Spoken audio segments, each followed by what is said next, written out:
What is going on, everybody? Welcome in to episode number 11.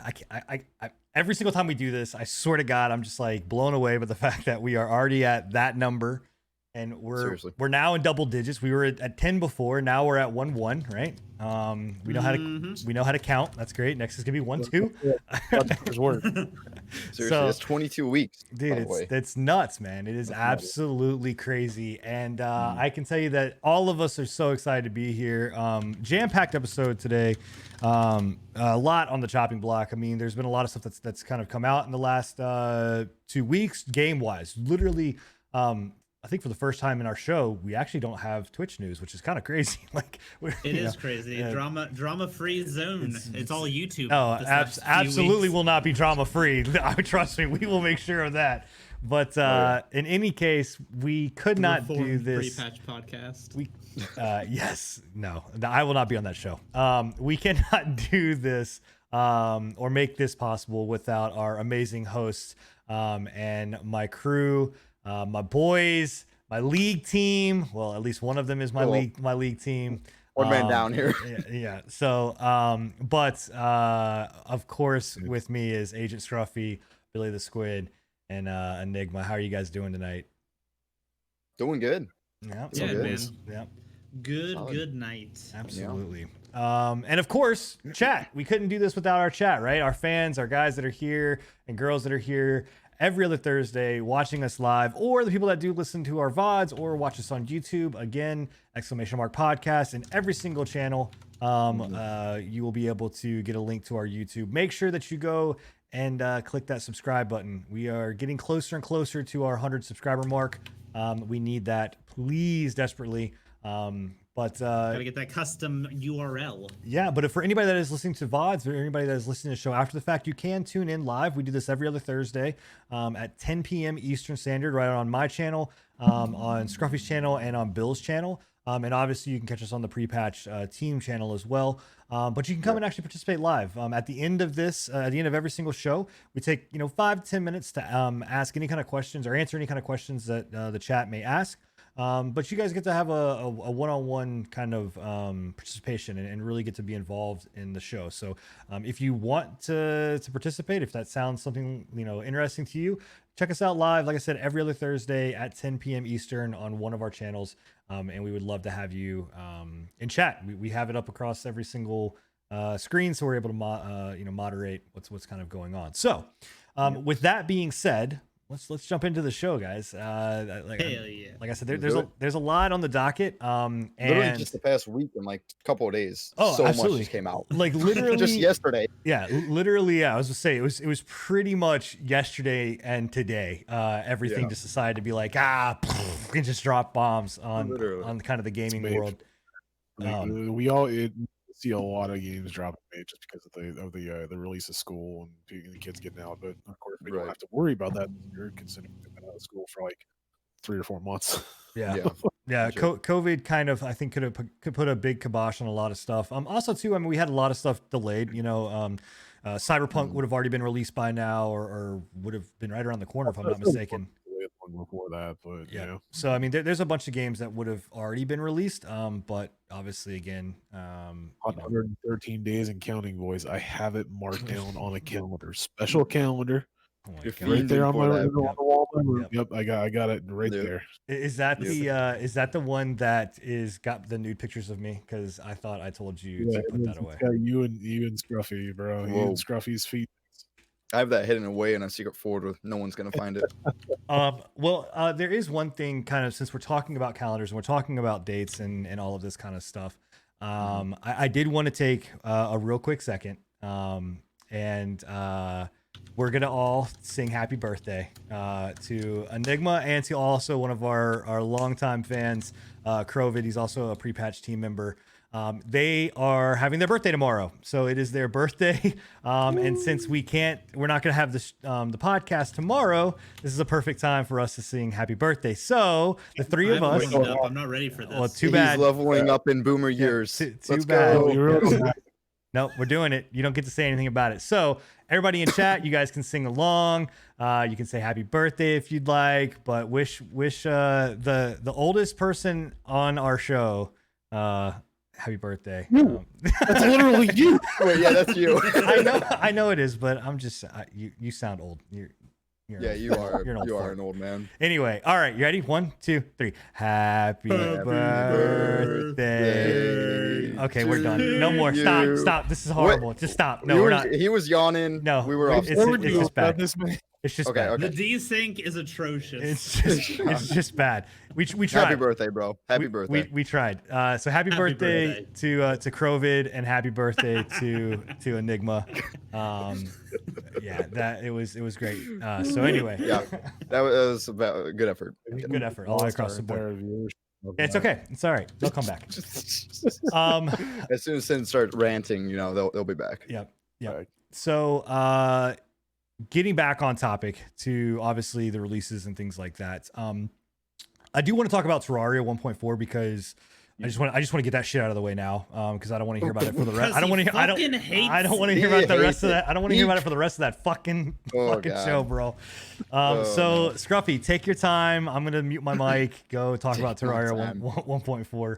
You don't want to hear it, dude. You don't even want to hear it. No, I'm just gonna take my headphones off. You guys can go ahead and talk. He's just gone. No, I don't understand how. All right, well, anyways, Terraria 1.4 came out, and it's honestly fantastic.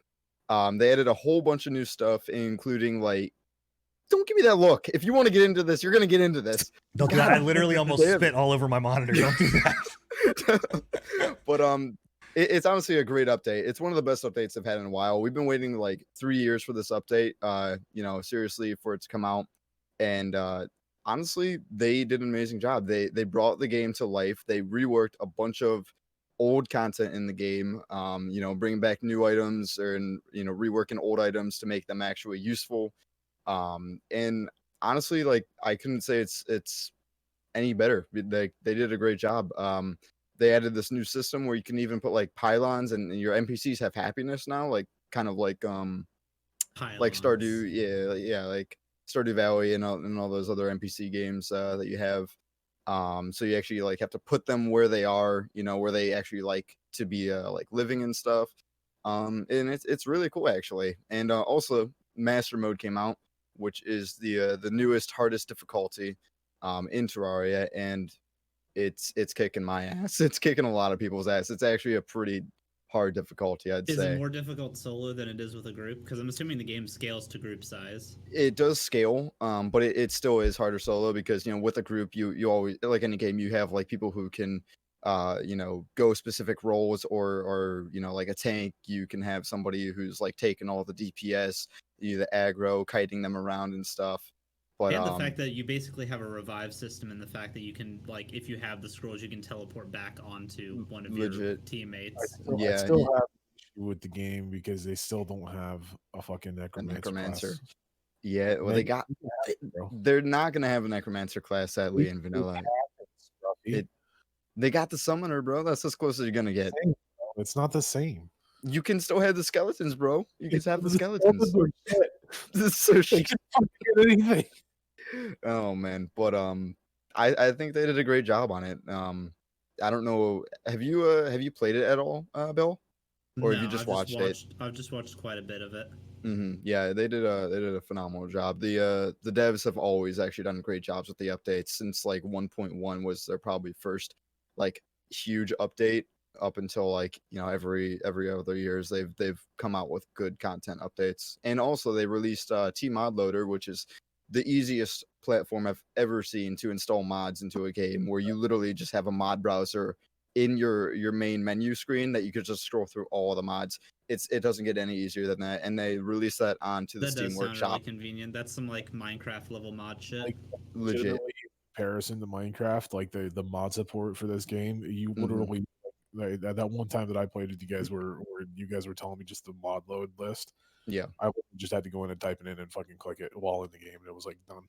Yeah, I probably need to do that because like when I loaded into your server, it literally downloaded some of the mods that I had forgotten. So it's like I could have just joined.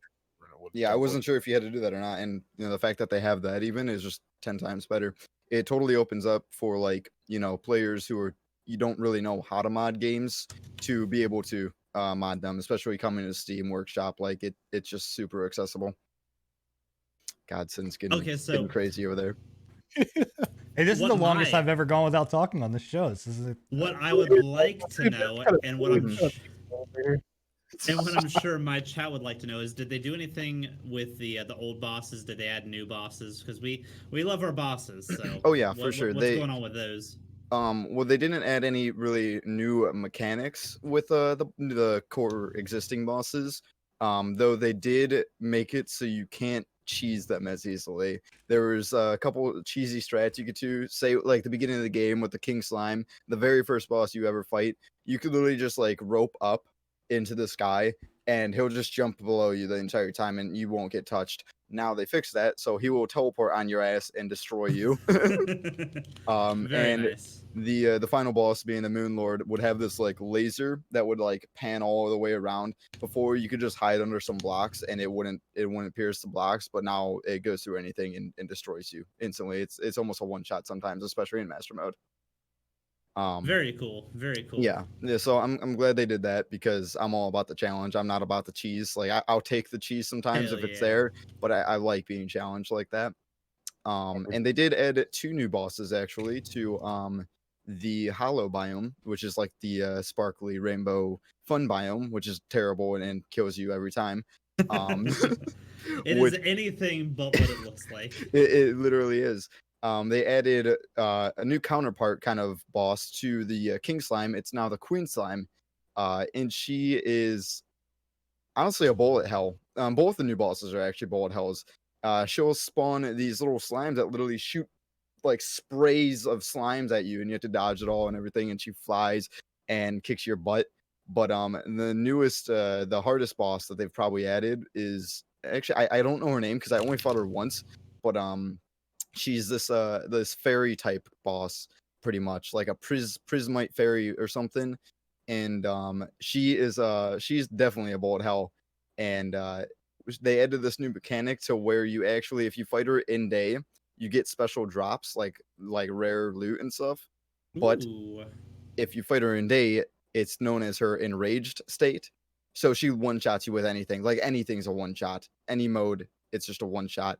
So you have to dodge everything and take her out, and it is tough. It honestly is. But it's a really awesome boss. Very cool. Very cool. Yeah. I don't know. I'm getting kind of scared here. Are we I'm oh no, nervous. go ahead. No, go ahead. No, I mean, do you No, think? no, I'm looking down. You're over to my left, and he's making me nervous. Are you done? I Any mean, if more, you're enjoying the questions, game, you guys? if you're enjoying the game, you're enjoying the game. Like I'm Oh no, legitimately, for like, sure. But like, just the looks and glances you've been giving me, I'm It's- honestly, I don't know if I should be like, it's for what kind of mood I should be getting from that. It's 100% he- for one reason, Yeah. one reason only, right? It's because Yeah. You're a grown ass man. and you shouldn't be playing Terraria, bro. Like my 10 and 12-year-old play Terraria. You You're a Yeah. grown ass Whoa. man. Your Should 10 not- and 12-year-old play Minecraft Dungeons, and what were you just raving about the other day? no. My 12-year-old No, plays no, no, no, no, Minecraft. no, My no, no, no, 12-year-old no, plays no, no, no, no, Minecraft no. Dungeons. Like You see, Minecraft is a kid's game, Yeah. but you were playing Minecraft Dungeons, which is just Minecraft in an isometric platform, which your sons play. it's not a kid's So, game. Minecraft don't Dungeons tell is not me- a kid's game. Don't tell me that I cannot play Terraria because it's a quote unquote. You can play whatever you want. Game. You can play Crunker. You can play all of those. Those Dude, kiddie you can go games, play bro. Roblox. I don't give a shit. I'm just no. I mean, legitimately, like if you like it, great. I like everything else, like Valorant, like any other game that's out there. Like nobody can say, oh, you haven't given it a shot, you haven't tried it, or whatever else. You can tell me that I didn't give it a good enough shot. Fine. Like, Oh yeah, for sure. You played it in a master mode, gave it an hour, and got mad because you were dying to zombies and slimes. it Way like longer than I expected he was gonna make He it. did. Bro. I really thought he'd make it only like Same, 10 or so especially on minutes. master mode. Yeah, That's where you fucked up. like it is right. I told him. I warned him not to. He's like, "No, I need the challenge." They don't even know the game. You can't take the I challenge. don't It's play. like somebody buying Remnant and then going directly into apocalyptic survival mode. Thank Right, that's you. what you should do. That's what you're supposed to do. Especially, I would have expected from at least for that one part of it, Bill. I would have expected your backing on that. For someone that likes hard challenges, for someone that doesn't like, I don't play yeah, games. but I would never fucking, I'm not gonna pick up Elden Ring and like first run level 1 run it. And plus, right, it's not a game. No one said I was level 1 running it. I was just saying, cool, I'm gonna play it on the hardest difficulty possible because why not? But it's not a game where you have total direction of what you need to do. They don't blatantly tell you what to do. It's a game where you pull it up, you pull a wiki up, and then you learn what the fuck to do. Yeah, no. I just that's not my issue. My issue is not the difficulty of it. My issue isn't how hard the game is. Like, it's a lot of other shit that goes into what that game is that I don't like. Reinstalling it and trying to play it again, like, it's more than just, oh, it's hard. Like, I can deal with getting my ass handed to me over and over and over again. I love games like Dead Cells. I like games that are, you know, tough and hard. Like, I get it. I enjoy that type of gameplay. What I don't like about this is I really don't like the controls. I think that the controls are complete shit. I tried it on controller and I tried it on mouse and keyboard, and I think that they're completely garbage. Like, I don't like the 2D like the pixel art aspect, and I love pixel art, and I think in this pixel art does it in completely a disservice because there's like how small it is and how many different pixels there are. I really think it does a disservice to it. And again, I'm not knocking you guys for liking it. Like, play it. Like, that's great. Like, I would knock you if you like Valorant. I'll tell you that you're a piece of shit because you like Valorant, but I'll not tell you that you're a piece of shit because you like Terraria. Like, I look at it in every aspect of what the game is. It seems really fucking cool. Like, I love the fact that, you know, there is a lot of randomness to it, that you don't know everything, that it's not hand-holdy. Like, great. Everything's phenomenal. Like, that all makes sense, right? But playing the actual game to me is boring as fuck. And like, it just is, I don't know. Like, I think there's just so many different ways that you could take that game and turn it and change it and alter it to make it better. Like, I do think that's part of where your lack of time with it goes. You playing on the hardest mode, you didn't actually get to progress far enough to get out of like beginner territory, like new player territory. I will back him though. The one complaint that I have about the game is the controls. I'm not a fan of the controls. Like, the UI and everything like that is very, very. I never understood it. I couldn't get a hold of it, and it's like it's so clunky to get a hold of some stuff. Yeah. When I think they could do a lot better with their actual UI and their control schemes and such. So I think that's a fair critique. Like, I mean, if it's not for you, the controllers they are a little weird. I would give it that. You know, I've had problems where compared to a lot of like side scroller games, they're not smooth. Yeah, they're like Dead Cells. It's perfect. It's crisp. You get to the point, but. And it's not even necessarily like I said, like, I really think you change it into a non-pixel art style game, and obviously that changes a lot of like the appeal for a lot of people. Like, people love the art of that game, but because it is pixel, right? And it's pixel based, and everything in that game is so fucking small. Like, your cursor is attaching to 100 things. Even with smart cursor turned on, you're still attaching to fucking 100 different things. And there's so many times where like, I've mined the wrong way, or like mined too far, or was trying to build and built too far, or was trying to like edit something and edited something off. Like, it's just, I don't know. I think that's something you get used to, because I've had like smart cursor since they added that. It was honestly a game changer. You don't have to individually go like mining down left, right of like which blocks you have to mine down to get. You just hold it straight down and you're going. But yeah, I just needed to be improved upon for sure, and I think they did that with the cursor that you have. Yeah. I don't know. I mean, there's certain things about it, like that I said, like, again, it's just not for me. Like, I'm not. It's if I'm gonna play,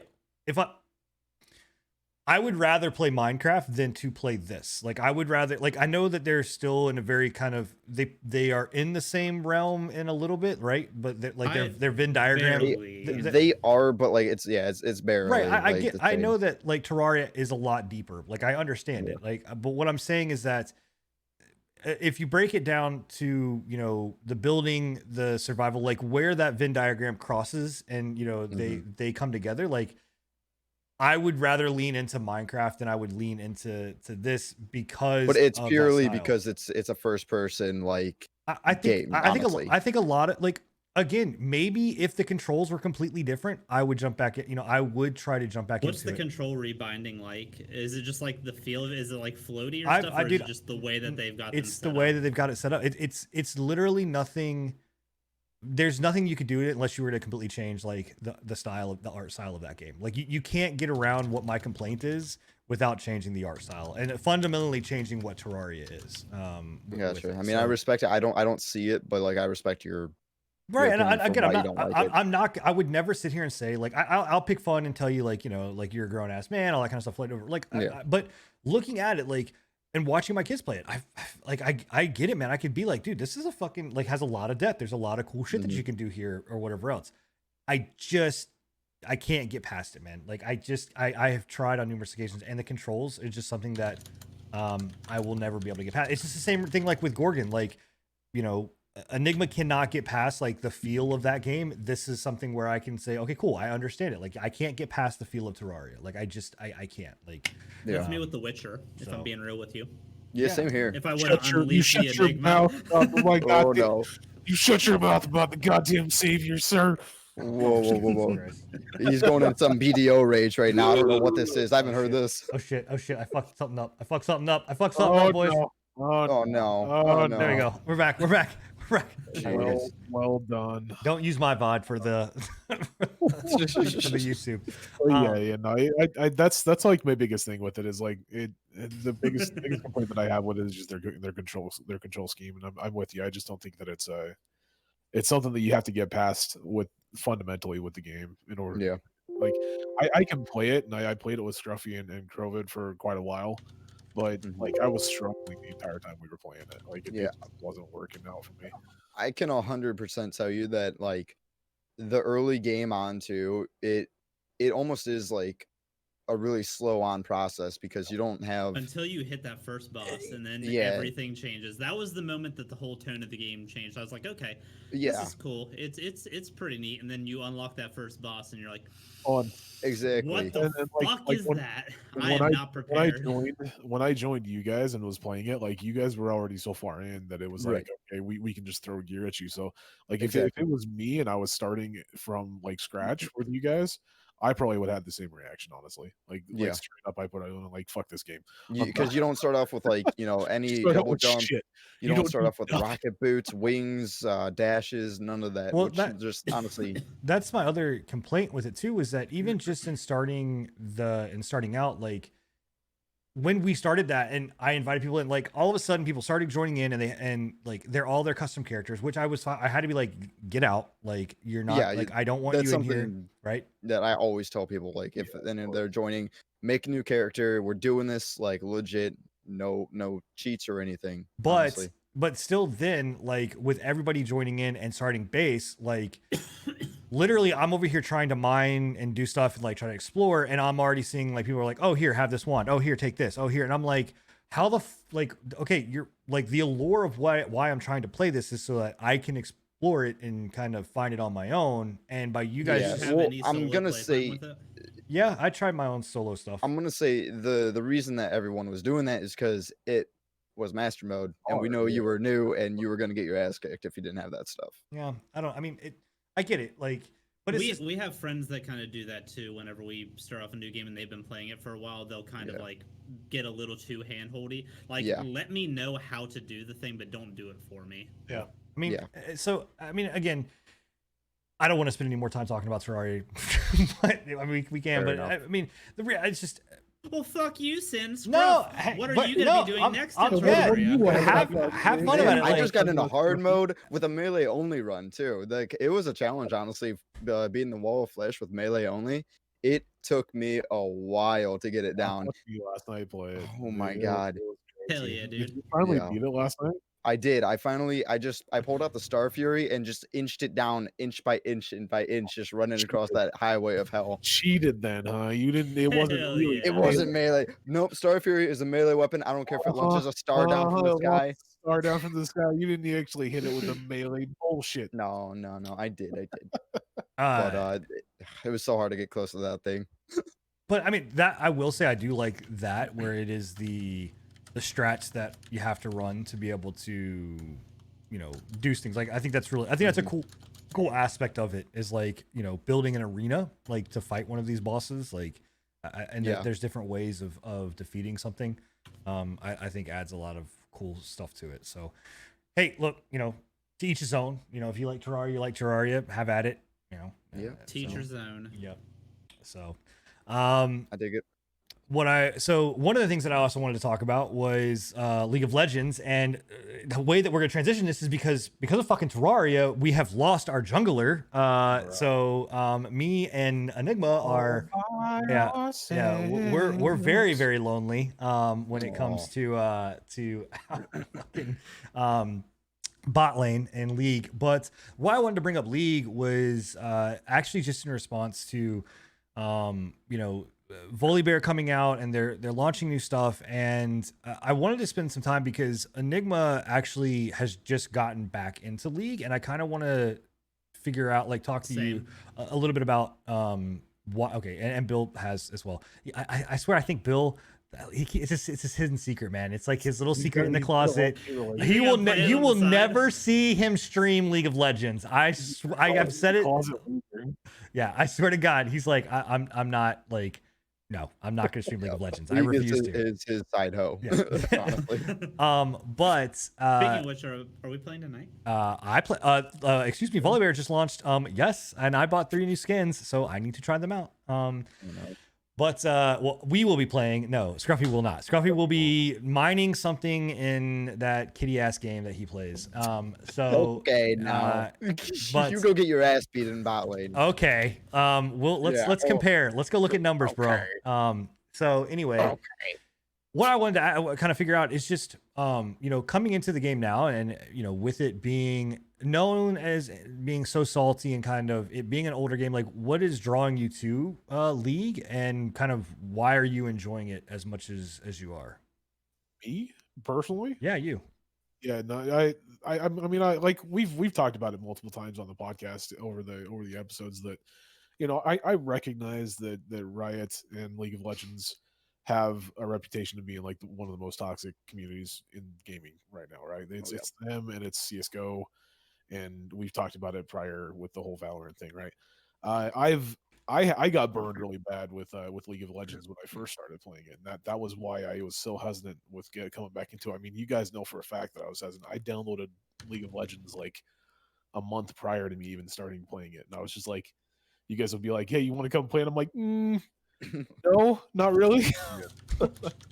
But you know, I think the biggest thing is like being able to play with you guys and like having a solid, well, had a solid 5-man prior. Now we're just a 2-man, right? Scruffy, I'm looking at you. I know it. I know why Scruffy's shaking his head, bro.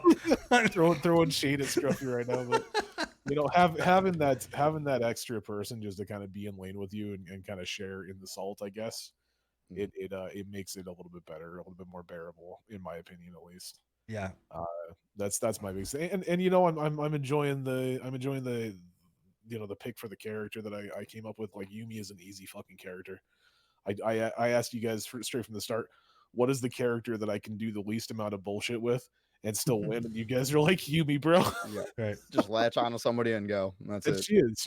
She's been an amazing. Like, I've been able to kind of learn the mechanics of the game without having to stress about a lot of shit. Right. Like I think that's what kind of made it so that I was like, okay, I'm kind of getting this game now. Right. And now I'm starting to move into more active characters like Senna.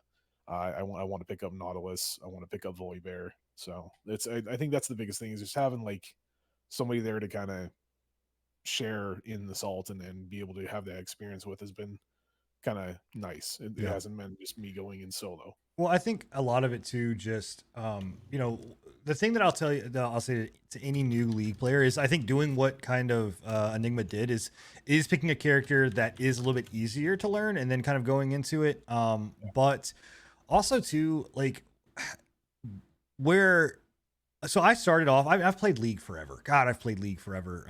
You know, and I started playing, I think, honest to God, when it was an alpha. If I'm not mistaken, I think I have one of the alpha tags. But and it's been off and on. And What I will say is like when I came back to League, I started playing the meta and I started playing all that stuff. And when I did that, I got so burnt because it was just like you're playing the same stupid shit every single match. And it's not that you're playing the same character every single match, but you're playing the matchup that you just played, right? I can tell you right now, there every single game, me and Enigma can go into it, and I can tell you we're either gonna see a Caitlyn bot, we're gonna see a Lucian bot, we're gonna see an Ezreal bot, or we're gonna see a Jen bot. And that's pretty much it, right? And Like always a Garen top. right, you're gonna see a Garen top, or you're gonna see the Lux support, the Morgana support, support. right? What's the other one's name? Azriel or whatever his name is. Well, yeah, and you'll The see the Ezreal, yeah. Ezreal, like an AD Ezreal, right? The thing that what we have started doing and where I have started really enjoying the shit out of it is playing completely off meta picks, right? Like, and one of the great things about it is like I play like me and Enigma will play Zac Senna, Zac Yumi, right? Like we play these bot lanes that just like I coin it because I'm now seeing it. Like I'm seeing it in more and more of my games of Renekton down at bottom. Guess who's like I look whatever, man. I'm gonna take credit. Me and Enigma started fucking Renekton bot. Like a Renekton bottom lane is ridiculous. And playing these off meta, like play against what everybody says you should play, right? Play fucking Bard mid. Play, Yumi top if you want. I don't know. Like play whatever off, and it really I does. actually wouldn't recommend playing Yumi top. That's a terrible decision. Don't play it. But I'm just saying, like, it's that kind of stuff. Just like, and it is hard in League because it is a 5-man game. Like, your performance is going to weigh heavily on like the enjoyment of others and how they're going to play the game, right? But The big one that cracks me up is whenever we go on those off metas, like when we were doing Renekton Yumi, Mhm. and we like instantly as soon as we loaded into the fucking arena, we would get some dude that was like, Renekton bot, really? And we're like, dude, right, we've seen it work. Yeah. It obviously works. We Yeah. have the fucking. We wouldn't play it if it didn't, Right. right? I mean, I'm sure there's people that would play it if they did, but right, it just cracks me up. And then when you fucking win, they're silent. And you're like, Yeah. yeah, that's what I thought, bitch. exactly. Dude, like when I play Zac bot lane, like now it's just I constantly get flamed all the time about like and that's the biggest thing too is like ignoring the shit out of chat. Like and not to say that we don't get toxic and whatever else, but it is one of the things where I do think that they need to alter some of their mechanics, and a lot of it like and we've talked about it numerous times. Like I don't know how you change League to not be a toxic like wasteland. Yeah, I mean, It's honestly the same problem with almost every multiplayer game online. CS:GO's got that problem. Siege has that problem. Siege. well, yeah. but Unless wait, you but take- but there's no voice chat, so I don't understand. Like, how do you that? But I thought voice chat was the reason. Yeah, voice chat is the problem. Yeah. 100%. Sorry, anybody that knows what we're talking about Anyways, should get a chuckle out of here. that. Right. Sorry, go ahead, Bill. But it's a problem that I don't think is going to be solved anytime soon until they get like a super in-depth universal ping system. Yeah, I mean, even just like my thing is, or I guess one of the ways I would see them curtailing this is, I don't think it should be a 15-minute for having to have all 5 surrender. Like to me, at no point, like it should be a majority wins, like a majority vote. Like it's or even after the like, so how League works is that at 15 minutes you can surrender, like if the game is just going to complete shit. And trust me, there are many matches that go completely sideways pre 15 minutes. And you have to have all 5 people vote yes in 15 minutes. Or it doesn't work. And then at 20 minutes, you can do 4 people, and anything after 20, it's have to have 4. To me, like I have been trolled more times than not by some, 2 douchebags that are just like, oh, I want to continue to make everybody suffer. So me and my buddy are going to hit no because we're toxic little shits. Like, why not be 3? That's Yeah. the good part. Because about they having don't want a group 5 authority. man. Isn't it scruffy? I don't- mean, I agree with having it like 15 minutes for, a full 5 because a game I don't think is decided until 20 minutes anyways. I feel like there's still a lot of time, even though a game could go completely sideways before 15 minutes. Somebody feeds a Caitlyn 20 kills. Okay, game might be over, but not every game's like that. A lot of games honestly are very much decided after the 20-minute mark. I'd say. We had a game the other day, saying that you were saying that we needed to surrender on. Yeah. We pushed that shit and we No, won yeah, it, I mean, so it's yep. there's Yep. definitely points at which it's like, yeah, I think that's a good idea to have it, but then again, Mhm. there's points at which like it's like when if you give up too quickly, like you might just curtail yourself out of a fucking win right there. You know, there's Yeah. there's certain situations that can happen throughout the entire Because game. a lot of champions are really Yeah. late game based too. Like, you never know how you're gonna come back that late game. I also feel like, in specific answer to your question, Sin, that it could have the opposite problem. If you have a 3-man vote, it could Yeah, you make could have people 3 trolling for stacks just ending games that were like going super easy.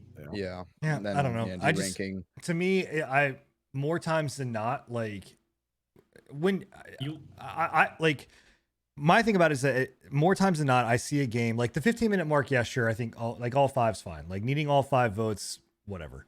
I agree with that. But at the 20-minute mark of needing 3 or less, like I have seen so many times where again it's because of a 2 stack that like we know the game's over. The game, like you can look at it and understand that the game is over, right?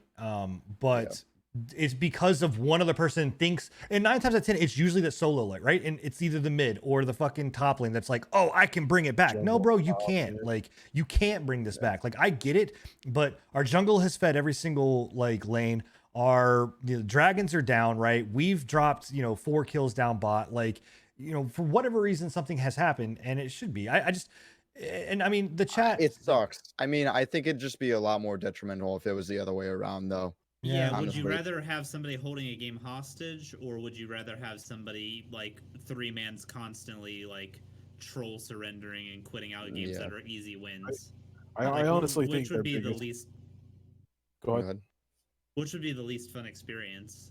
Right. Because I honestly, either way that the system works, you're gonna have those people that are gonna be assholes with it regardless. Yeah. I And I honestly think think that the biggest problem with League of Legends is just the fact that there's no real way to cure that toxicity. It's No. so deeply ingrained by now. They should have been nipping it in the bud prior to it even starting really bad. Because like when I first started playing League, it wasn't as toxic as it is now.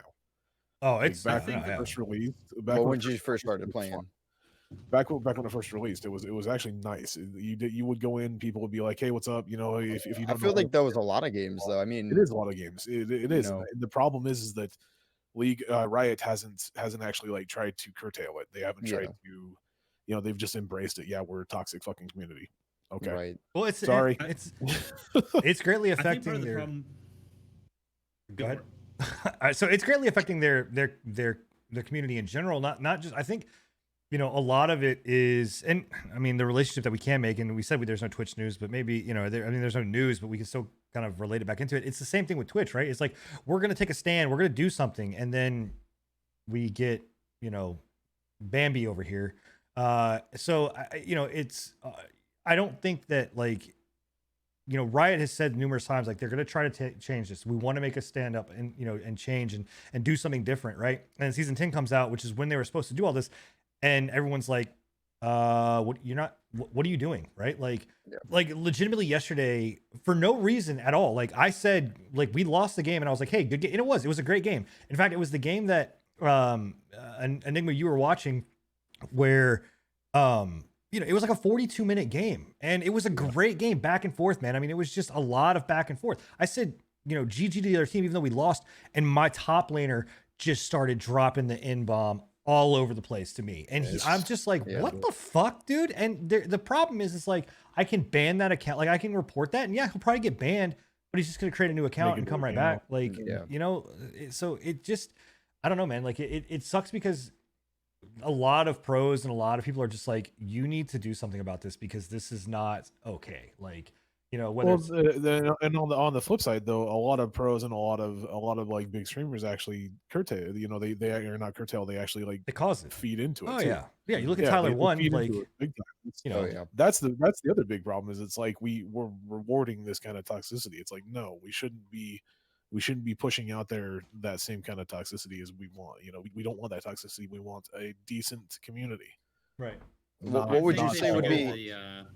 What's that? I think they should go the DBD route, and because chat is not necessary in that game. I don't care what you say. You Oh, can yeah, get rid of communicate chat. everything you need to through pings. pings. Absolutely. I feel like they should take the DBD approach and have it no communication until the match is over. Yeah. You're still gonna get the toxicity then in the chat, and you might have somebody like in game actively. Well, to even be taken even a step further, I honest to God think remove the pings, because here's the reason why too. Like there's numerous times, and I'm guilty of it, right? Toxic pinging. Right, toxic pinging. But here's the thing: think about it, right? You remove the pinging system, you remove chat, because one, even if you're chatting, like there's not enough downtime in League to sit there and type out a whole bunch of stuff, like because you should be like moving and whatever and positioning. The pinging to me, like I think people rely so heavily on it to be like, oh, you didn't ping missing. Well, hey, listen, asshole, look at the map. Like, look and see what's going on in the rest of the like location, other than just like tunnel vision or whatever. So I agree. I think remove it, but take a step further. Remove chat, take a step further, and remove pinging. Like, make the I game. don't know about removing pinging, honestly. I know it could be spammed. It I could think be maybe putting a cooldown on like specific a pings. cooldown, yeah, or and especially like if somebody's spamming the ping, like just the base ping. I feel like what would help honestly is naming the pings, like naming who is pinging sometimes, because like so you can honestly see who's pinging and just mute their pings, because that's a Well, feature. I honestly can. take advantage of it all the time. Oh, well, you can see it in chat. Like it tells you who's pinging what in chat. The base ping though, the blue, whatever you want to call the blue ping, it doesn't name that one. Yeah, I know what And you're they'll talking about. spam that and it'll be annoying. But Yeah. that's the only problem I always see with. But on the good side of it, right, and I don't want to spend any more time on League either. I think we've kind of exhausted this. But what I will say is that Riot does a very good job on their monetization stuff. Riot does a very good job on their battle pass stuff. And we've talked about it numerous times. But I think that like what I wish Riot would do with League is really take some of that effort that they are putting into the skins and stuff like that, because the game is fun. Like hands down, if you enjoy PvP content, right, and you like that kind of element, it is a very, very fun game. And every single game is not the same, and every single match is something completely different. Even playing the same exact heroes, like it's completely different. And honestly, as a viewer, like I love those high impact moments of watching League. Like it, you know, even if you don't necessarily like League in general, like some of the moments that come out of it are just amazing. Like when you got that unofficial Penta, right? And you've got that Penta before, like, and a couple games ago I got an unofficial Penta, and like was just, you flip your shit. You're just like, oh my god, because it is so difficult to do. Like, and it is enjoyable to watch. I just wish they could do something to really change the nature of the toxicity that's there. And it's the exact same problem with Siege. Siege does everything you just mentioned. Is Siege community to a T. They're great with their marketing. They're great with their monetization. They're great with their cosmetics. Can't do shit with the toxic fucks. Yeah. So, well, moving on to a community that I think is really awesome, and I've actually really enjoyed it. And this is a newer game that just came out, but I've Monster Train just came out I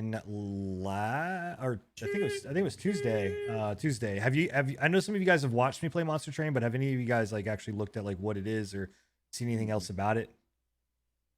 No, I've just watched what I've seen you play and a few others. I've looked a little bit into it because I do enjoy Slay the Spire, and it has that feel to it. Yeah, so that's all you and Billy, man. I don't touch those games too much. Yeah. So what Monster Train is basically, and they actually worked with Slay the Spire, the Slay the Spire team. So they worked very closely with them to develop Monster Train, which is really cool. But Monster Train is a 3-tiered kind of Slay the Spire style roguelike card building game. And it looks like a defense kind of game, like not like a tower defense, but like you're defending your core of your train, right? Yeah. So essentially what it is that you've got technically 4 levels, right? So you have the first 3 levels, which enemies come in at the very bottom level, and there's some augments that can make it to where they come in at multiple different levels, right? But they come in at the bottom level, and then at the end of each turn, they'll move up to the next level. Once they get to the top is where your pyre is. Your pyre is essentially your heart, and it has a certain amount of health, and it does a certain amount of damage. Once it's down to 0, the game's over and the run's over. And what makes this game very cool is, and I will say, like, preface all this, but I actually downloaded it and tried it, and then hated it. Like off the get-go, I was like, this is a stupid clicker game. This seems really dumb. Like it's autoplay, whatever else. I sat there, and the crazy thing was I played like maybe an hour of it, right? Refunded the game. And then I found myself literally throughout the day being like, you know what? I bet I could change this and this and put this person here. And I started in like being like, oh my God, like why am I thinking about this game? And It's so I that was, theory crafting in you. yeah, and really, and so then I Yeah. was like, okay, let me just try it one more time. So I gave it the full 2 hour shot. You know, it's like $20. So I was like, screw it. Sitting looking to get another Steam ban. Yeah, Yeah, right. So I was like, you know what? It's worth the $20. I'm just gonna do it and jump in full force. So I did, and I went through a full run and immediately got hooked. The different kind of combinations that you have, because you choose 2 different clans, and so each clan has its own hero, right? And so you have your main clan, and then you have like your secondary clan. And your main clan is where you get your hero from, and your secondary clan is where you get other cards from. And as you go through the game, you'll acquire cards, you level up cards, you add abilities and effects and damage and health and all of these different type of things, like gorge, where you eat one unit, and you because you eat one unit, you absorb certain powers that they have, and then you up another power, and like you're leveling stuff up and you're getting artifacts. And I mean, it's very, very, very Slay the Spire like, but I don't know, it's so addicting. And oh my God, that first run, easy. The second run, everything after that is a fucking kick in the balls. Like it's just hard, man. It's just fucking difficult. But I'm telling you, if you like Slay the Spire, you really, really, really should give this a shot, because there's so many like subtle nuances. And I could go on for like a good solid hour about this game. Down to like even the way that you position your heroes and like your champions and characters. Like there's perks to being in the front, and like certain units attack the back units versus the front units, and like there's all of these different types of mechanics that are really in there. And I've tried a lot of these style of games, and a lot of times I'm just like, oh, whatever, like it's, the mechanics are shit, or they haven't really thought about it, or they don't really care as much. But on all levels, I can tell you right now, there is not one point at this game that I have literally been like, they did not thought about this. Like there's not been one moment where I've been like, oh, this is, they overlooked this, or they shouldn't have done this. Like it is 100% like a perfect, in my mind, style game, and it does a very, very good job. I like the 3-tier system. Like I was watching you play the other night, and the 3-tier system was kind of unique. Like you had to keep track of like your placement and shit across all 3 of those. Yeah, I saw you get like completely smashed at one point, and it was like the constant, just like one turn after another, you were just getting completely wiped out. And I was like, damn, dude, he must have fucked up on that one. right. Yeah, it is like you can go through the entire thing, and you can make one mistake and it ruin the run, right? Which again is brutal, but at the same time, it's just like you can't ever feel comfortable. And I felt that same way with Slay the Spire. And Bill, as it's a good kind of discomfort, right? It's one of those things where you're just like, oh God, I'm going to go into a question mark room, yeah. and I'm going to get fucked, right? Or whatever, or I could get an artifact or like one of these cards that's just going to really screw me over, or something like, of that nature. Like, so I again, when I played it, I immediately was like, Bill has to try this game. Like he needs to play it. He needs to try it. Especially because I know that you like Slay the Spire. I really think this is right up your alley, man. Have you ever played Legend of Keepers? Yes. It reminds me of Slay the Spire and Legend of Keepers having a big old baby. Yeah, there's a lot of like definite like elements of both that are in there. But like I said, what was a lot of times these games feel rushed. And even like Slay the Spire, though, I played that, and I think so did you. And like when it started off in early access, and then getting out, like Slay the Spire was one of those ones where it felt like it still needed some, like it needed that curation over time. It was bad at launch. Right. Let's just put it out that way. It was unbalanced. It was boring. Like once you had rent through so many runs, it was the same stuff over and over. There wasn't enough variation. Right. Was it like a meta? Like was there metas in that game? Or is there still? There's still metas now, but yeah. But it was just unbalanced. There was some things that you could go into and almost insta lose just because that's the way it was. Right. Just because you got a bad roll. Well, and the thing about Slay the Spire, where I think it does hurt and what changes this so much is because you only get like you go in with just the one hero, right? And he has certain cards, and you can add in other cards from other, the other heroes.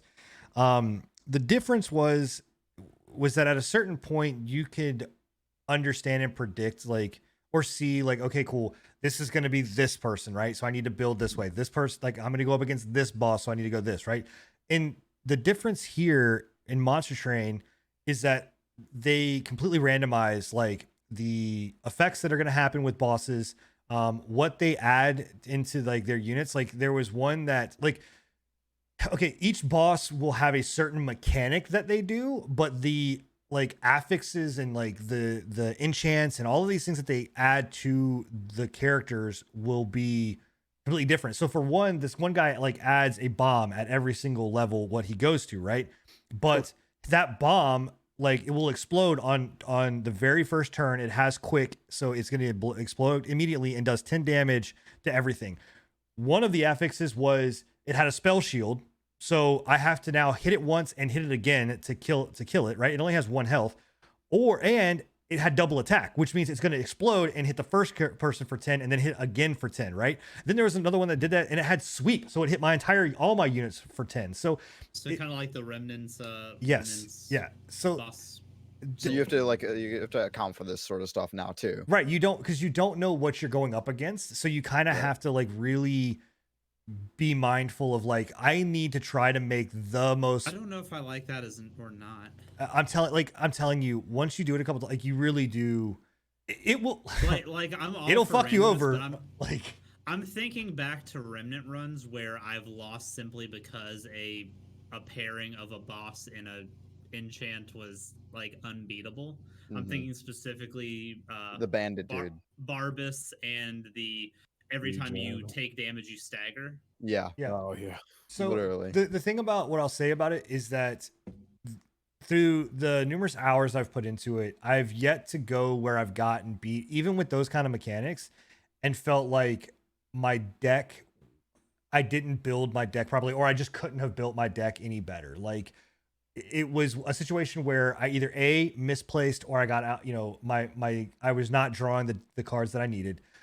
Or B, it was literally just I got outplayed. Like so I didn't think about taking that into effect, because leading up to it, like, you will deal with those type of things. So like leading up to, so let's just say like the bomb that has sweep, right?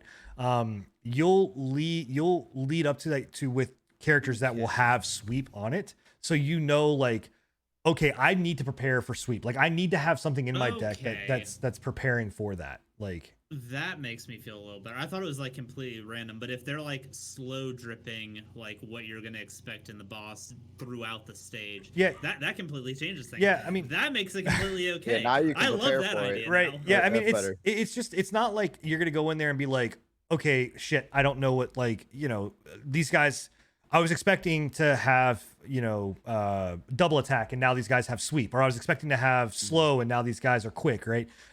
You're kind of seeing it as the game is progressing, right, through the few stages that you go through there.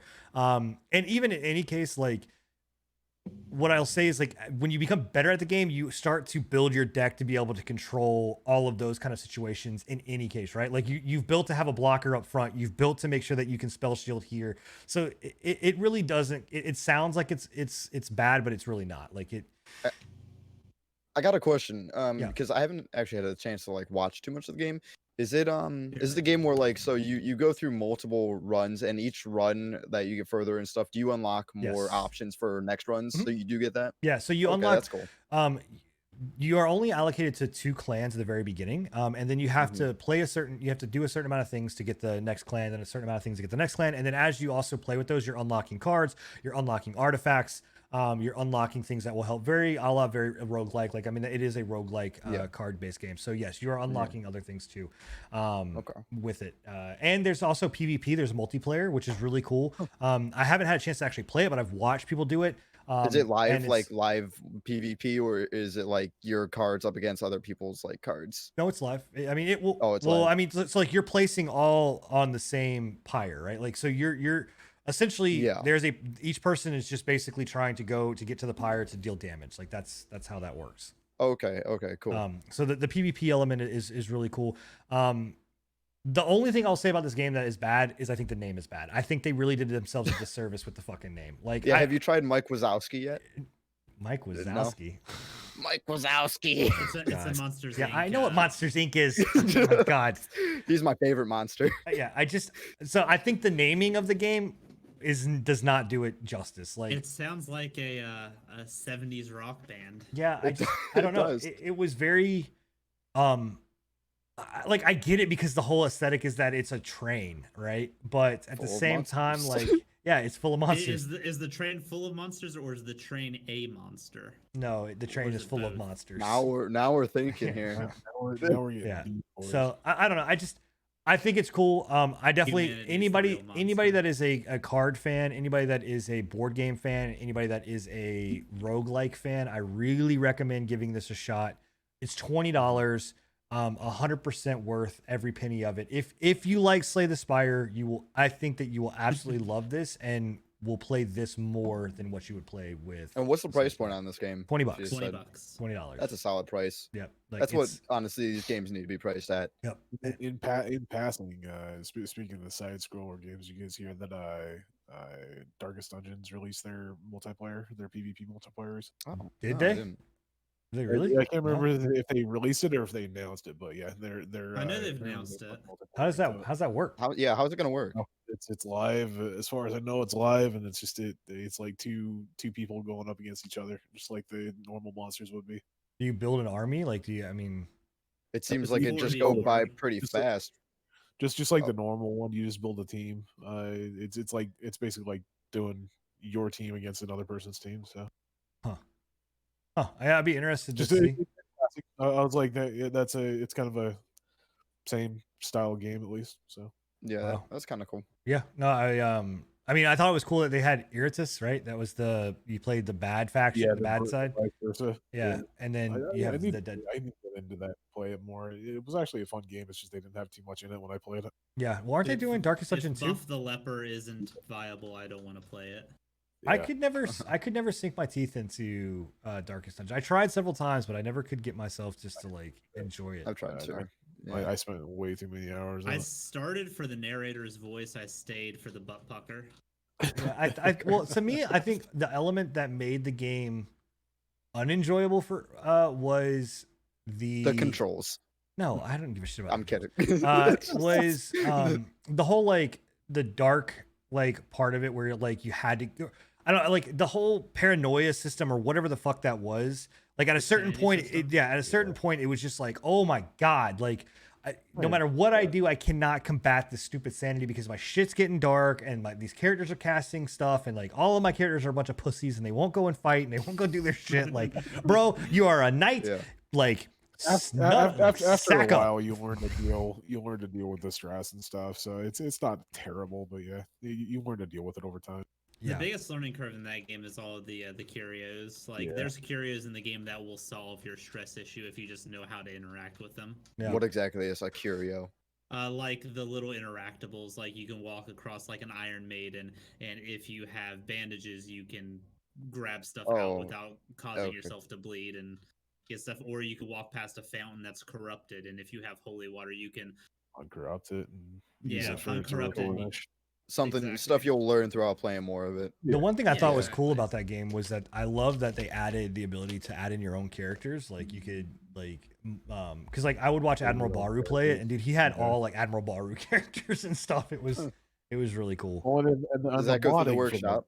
game, too? Well, no, the add your own characters was like you can rename characters as your own people. I think that's what you're talking about. right? Mm-mm. Wait. No, like they created is a mod. downloadable character mods. Like yeah, it was. Oh, okay. Oh, okay. He had like a Does bar that like go through Baru the cop. workshop, It's Yeah. or is that like a mod, yeah. external? I think No, it it's was actually the workshop. Okay, cool. Yeah. So that I thought that was really cool. So Sorry, didn't mean to derail that train. No. But Haha, what but kind of train was that? Jesus Christ. it was my You're a train. monster. Whoa. Going down the rails, Billy it's a just looks crazy disappointed. He train. just is like, that's just horrible. You should just stop. Good transition, by the way, Enigma. You know how it goes. Yeah, well, I'm- now I'm I have a to little figure bit out how better. to how do I transition this into our next topic, right? Like, how do I transition this into the two SOs that were launched, right? PSO and ESO, right? Like, I don't know. So there's not gonna be a well groomed. I think you just transitioned. Yeah, We're this is the talking about transition. it now. So, Yeah. yeah. So PSO 2, right? Fantasy Star Online 2 launched yesterday. For PC. That's still a game. Let me just sit. Yeah, Yes, it is. yeah. We'll get into it. Don't worry. But you have PSO 2, which just launched, and ESO, Greymore just dropped their DLC. Bethesda's still a company.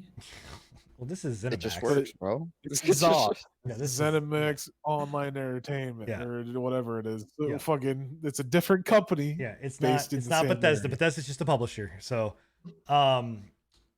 yeah. So I Might as mean, well be Bethesda, though. let's. They're going down that route. Which one do you want to talk about? Do you want to talk? Because obviously we know that, like, if we talk about ESO, Enigma is 100% going to talk about Fallout 76 at some point. Like, we know it's going to. Yeah. No, I won't actually. I won't. I promise. I can't promise that, but I will try. You just said I promise, and then immediately it lasted not even a second, bro.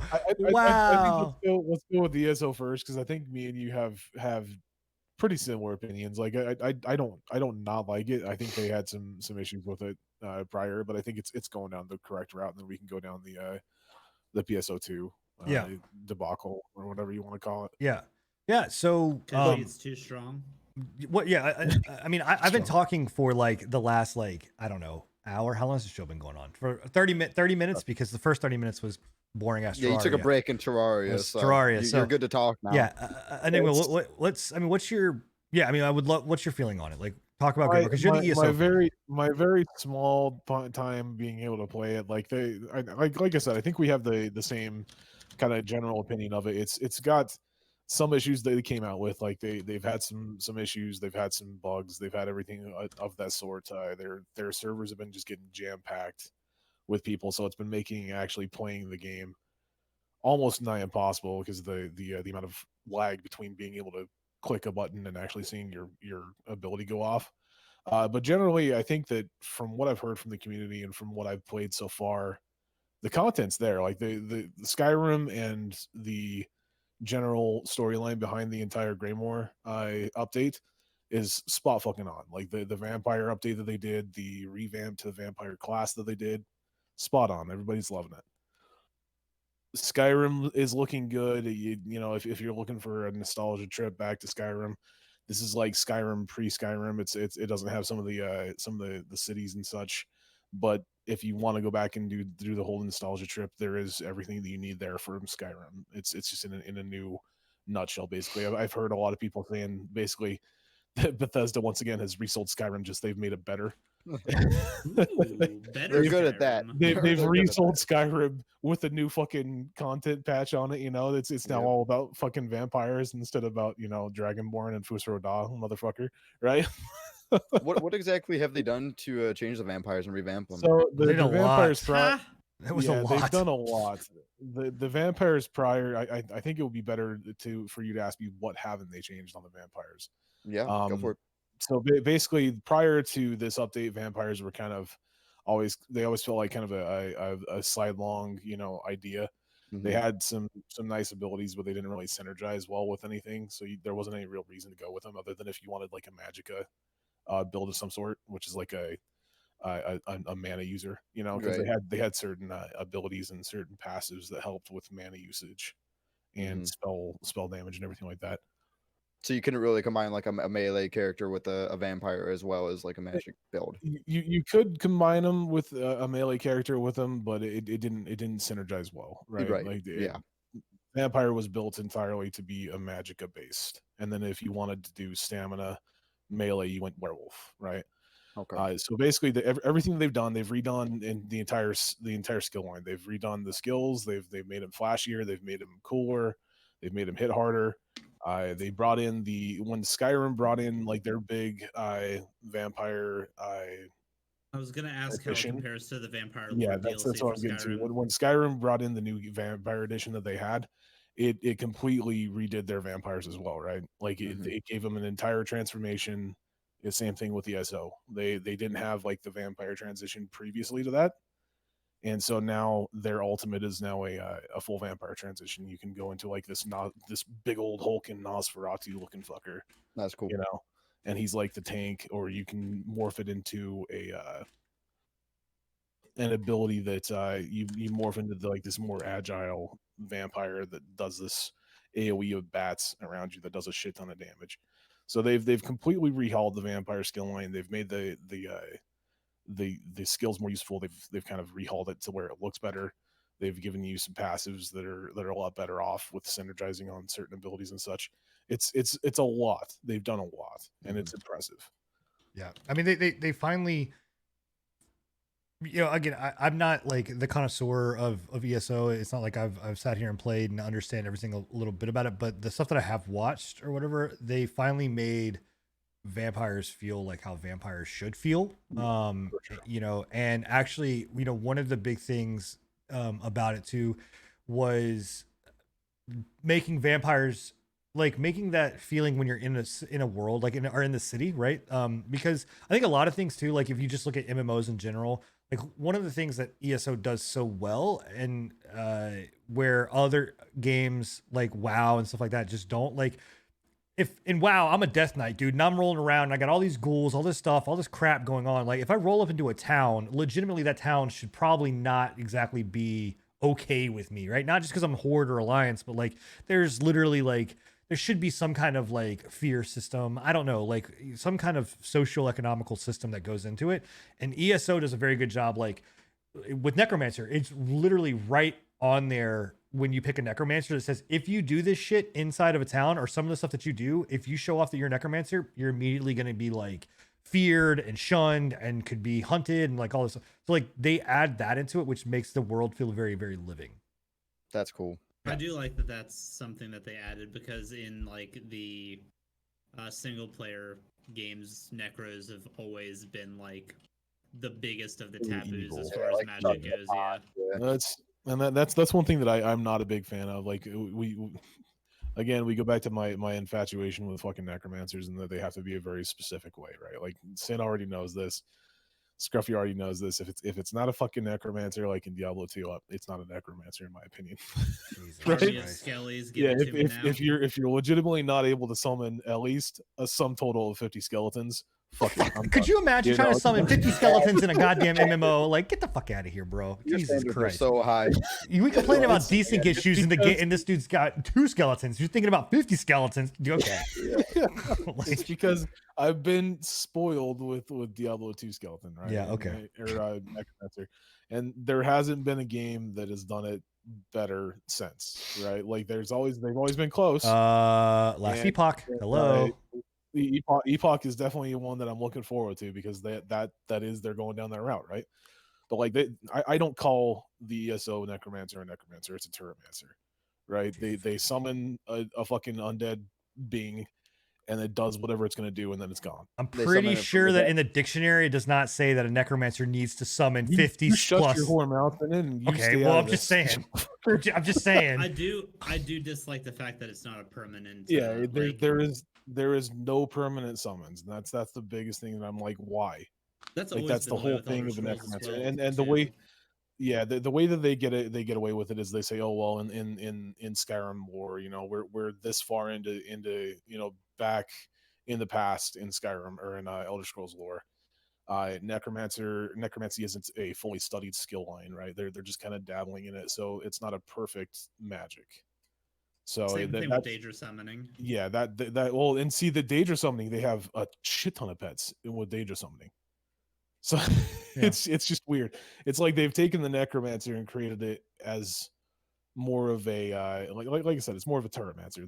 You summon it and it's dead within seconds. So it just, I don't know. That's one of the things. But again, honestly, like the whole thing is that it if you really, I mean, God, I didn't know ESO talk was going to turn into just goddamn necromancy 101. But like a necromancer is. What are you looking at right now? What are you talking about? Of course, Enigma's going to go into the. No, I'm just saying in general, like necromancy literally is just the like study or art of death. It has nothing to do with the fact that it has to be able to raise zombies. No one said like 50. in the That's Yeah, that's not true. From romanticization of necromancy throughout the years in both D&D and every other fucking platform that's ever done necromancy. I'm It's talking always been a about the summoning legitimate definition of the We're word we're talking about a necromancy game, is literally Bennett, death not a magic. legitimate- Like Yeah, it's okay, all necromancy is all about fucking dead bodies. Okay, that's great. Whatever. look, man. I'm just saying, bro. I get that. Necromancy, We're death not talking magic. about real life setting. God I'm not almighty. gonna go out and be like causing a fucking. BDO. I'm not gonna go out to the graveyard and be like, oh, I gotta summon myself a family now. I guess mom always said that I need a family. Yeah, Raise them now. yeah, man. Go. I don't know. Like, dude, go dig up a grave in a graveyard somewhere. I'm just saying Oh, that it no, like. dude. Okay. Terraria has graveyards now. Oh god. Yeah. But yeah, But that's you my- can't summon a horde of zombies, so God forbid you're not going to be able to do And it. I Like, don't want zombies. I want skeletons. whatever. Skeletons. God almighty. Skeletons. Oh my Jesus, God. dude. Got Like I'm just like, okay, so pulling this back into ESO, right? Like, oh jeez. What I think that they do well and what has pulled me back into it, because I tried the game a long time ago, like when it first launched. I tried it and walked away from it because it was just like it wasn't fun to play solo, in my opinion, right? I think that there was a lot of things that were hampering it. I think ESO is one of these games that has definitely matured over time, right? And has really grown. I think very kind of like probably what Siege has done. Like Siege has like really become, matured and aged well and has done really, really well. I think ESO has done the same, right? They've found a niche in a world where MMOs, it's always like, well, you got to be a WoW killer. Well, you got to be a WoW killer. You got to do like WoW. And like ESO is not WoW. ESO is not like your typical style MMO. And I think it sucks because a lot of people see Elder Scrolls and they're just like, you fucked with my Elder Scrolls. Like, I don't want to, like, it's not Elder Scrolls. Oh, okay. All right. Get over it. Like, yeah, it's not your Elder Scrolls, right? But it's still a very good game. And I play it like I play Skyrim. I almost play it in a single player aspect. And you don't even read the fucking no, quest. okay. What are you talking You guys let me fucking look. I let you sit there and rant for fucking 15 minutes about goddamn skeletons and whatever else. It was my topic. I'm just saying it's our topic, bitch. Share the fucking mic. I'm just like, yes, okay. The other side of it is that I do play some of it as a MMO where I'm just like, but I want to speed through this so I can get to like the dungeons and get through the killing. I think that it's like a positive and a negative. It's double-edged sword because everything in this game is voice acted, which is amazing. The downfall is that everything in this game is voice acted, which takes forever to get through some of the dialogue shit. I'm just like, oh my God, I don't want to have to hear about why someone stole your fucking grapefruit and you need me to go find the perpetrator and give them a tongue lashing and in not the good way. Like one of the worst parts is they do have a lot of quests and like the main quests are long as well as the side quests that you can't really tell the difference between them. Right. Like you can be just walking around and you see some dude sitting out there and you're like, okay, is this part of the main quest? Guess I'm doing it. Yeah. I have no fucking clue. Right. Like there's no like overarching reason as to why. And I think what ESO kind of does in a very unique way is it's just like you're in this world and you're exploring this world and shit's going on in this world and you're here, right? You have a purpose of like you're a champion and yes, there's some like storyline that like you came back from the dead and like whatever, like you're trying to close port. Like I don't know, man. It's fucking convoluted. It's long. It's crazy. I don't know what the main storyline Right. is, but at this point, like, but I think really- now it's just the fact of like you are in the world of Elder Scrolls and you're getting to experience all of it, right? And it really does let you do things that other MMOs don't. Like pretty much every bag, every barrel, every crate, every box, everything can be taken, stolen, thiefed, whatever. Like it. So Oh, yeah, I think it does a really. No, whenever I walk into a room, everything gets stolen, and more than likely the NPCs get fucking murdered because they have items on them too. Yeah, like it's great. They have items and they're not in my pack. Yep, Right. pretty much. Good to see you can still play it like Skyrim. No, Like, absolutely. It's I mean, 100% like Skyrim, dude. Like Yeah. you can go in there You can go anywhere, do anything you want. That was the one big thing about Tamriel Unlimited, which was released about 2 years ago, 2 or 3 years ago, I think. It was the biggest thing about that was like they wanted to take the game down the route of being more like an Elder Scrolls game where you could go wherever you wanted to. You could be whatever you wanted to. You know, you could do whatever you wanted to. If you wanted to go and do dungeons for a day, you know, you could go and do dungeons for a day. If you want to go and do dolmens for a day, you can go and do dolmen grinding, right? So it's definitely they took it down a route that I think it needed to go down, because prior to Tamriel Unlimited, I could not play the game. Like, it was so fucking boring. Yeah. I hated it. Yeah. No, it's I mean, it's definitely enjoyable. And the one thing I will say is that you can play this game completely without a sub. You do not need a subscription to play the game. Yeah. Now, with that being said, if you are going to play this game, you need to understand that their wording and phrasing and the way that ZOS does this bullshit, and I think it's Bethesda, not ZOS, but either way, the way that they do like their wording of shit and their upgrading of like games and like being like, oh, buy Greymore and upgrade to the digital edition, right? And It's crazy. it's dude, I'm telling you, man, it takes a fucking Google sheet to like understand what you're. I sat there for like an Oh, hour discussing absolutely. what Yeah. the fucking Like- options were, and I'm like, I have no fucking clue. So to get anybody to understand it, like the game is completely or no, it's buy to play. So you buy it once and you can play the game completely without having to ever sub. If you sub, I do think that their subscription model is one of the best that's out there. You get 1,650 crowns per thing, which is their like currency in games. It allows you to buy, you know, mounts. It allows you to buy cosmetic stuff. It allows you to pretty much buy things in the game, you know, that are not vendors or stuff like that. And it also allows you to buy DLC. Now, How often do you get that? once a month. Once a 1650 a month. Yeah. So you can use that to also buy what's called DLC, the DLC. And in every other world, no, because chapters are DLC and chapters. Yeah, the Greymore is a chapter. The DLC is the like stuff that comes after it. So this is where it becomes fucking confusing, because you're gonna go and say, hey, cool, I want to play Greymore, so I'm gonna buy Greymore. Well, Greymore is a chapter. Okay, well, you're gonna get the chapter, so you kind of get the book, right, with no pages in it. Like you don't get the contents you get like the full book. It's just you get certain chapters that are the DLC that are ripped out of the book that you have to purchase later. Right. Like the chapter is the full story.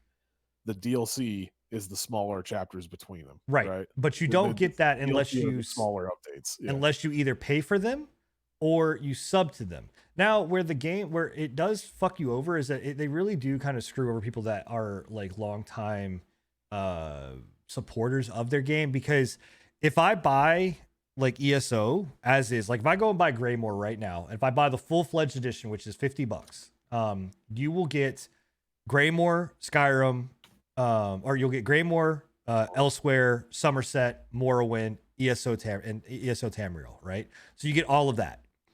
If you have bought ESO and you just upgrade to Greymore, you don't get Elsewhere, you don't get Somerset, you don't get Morrowind, you don't get any of that shit, right? So it's like, well, hold on one second. So if I've played your game all through and I've bought every single one of these DLCs, and then on top of that, if you've bought all these DLCs and you sub to the game, right, as well, which majority of people do, they sub to the game, they move Somerset, they move all of their chapters as soon as a new one comes out, they move it into the ESO Plus, which is their subscription model. So all of the stuff you've already bought now becomes accessible in the $15 a month version, which you're already paying for. So it's kind of like, it's really a shitty way of doing things. It's like I told you prior to when we were going in to play it. I think I honestly, and this is where the whole Fallout 76 thing is going to come in. I think that this whole thing happened.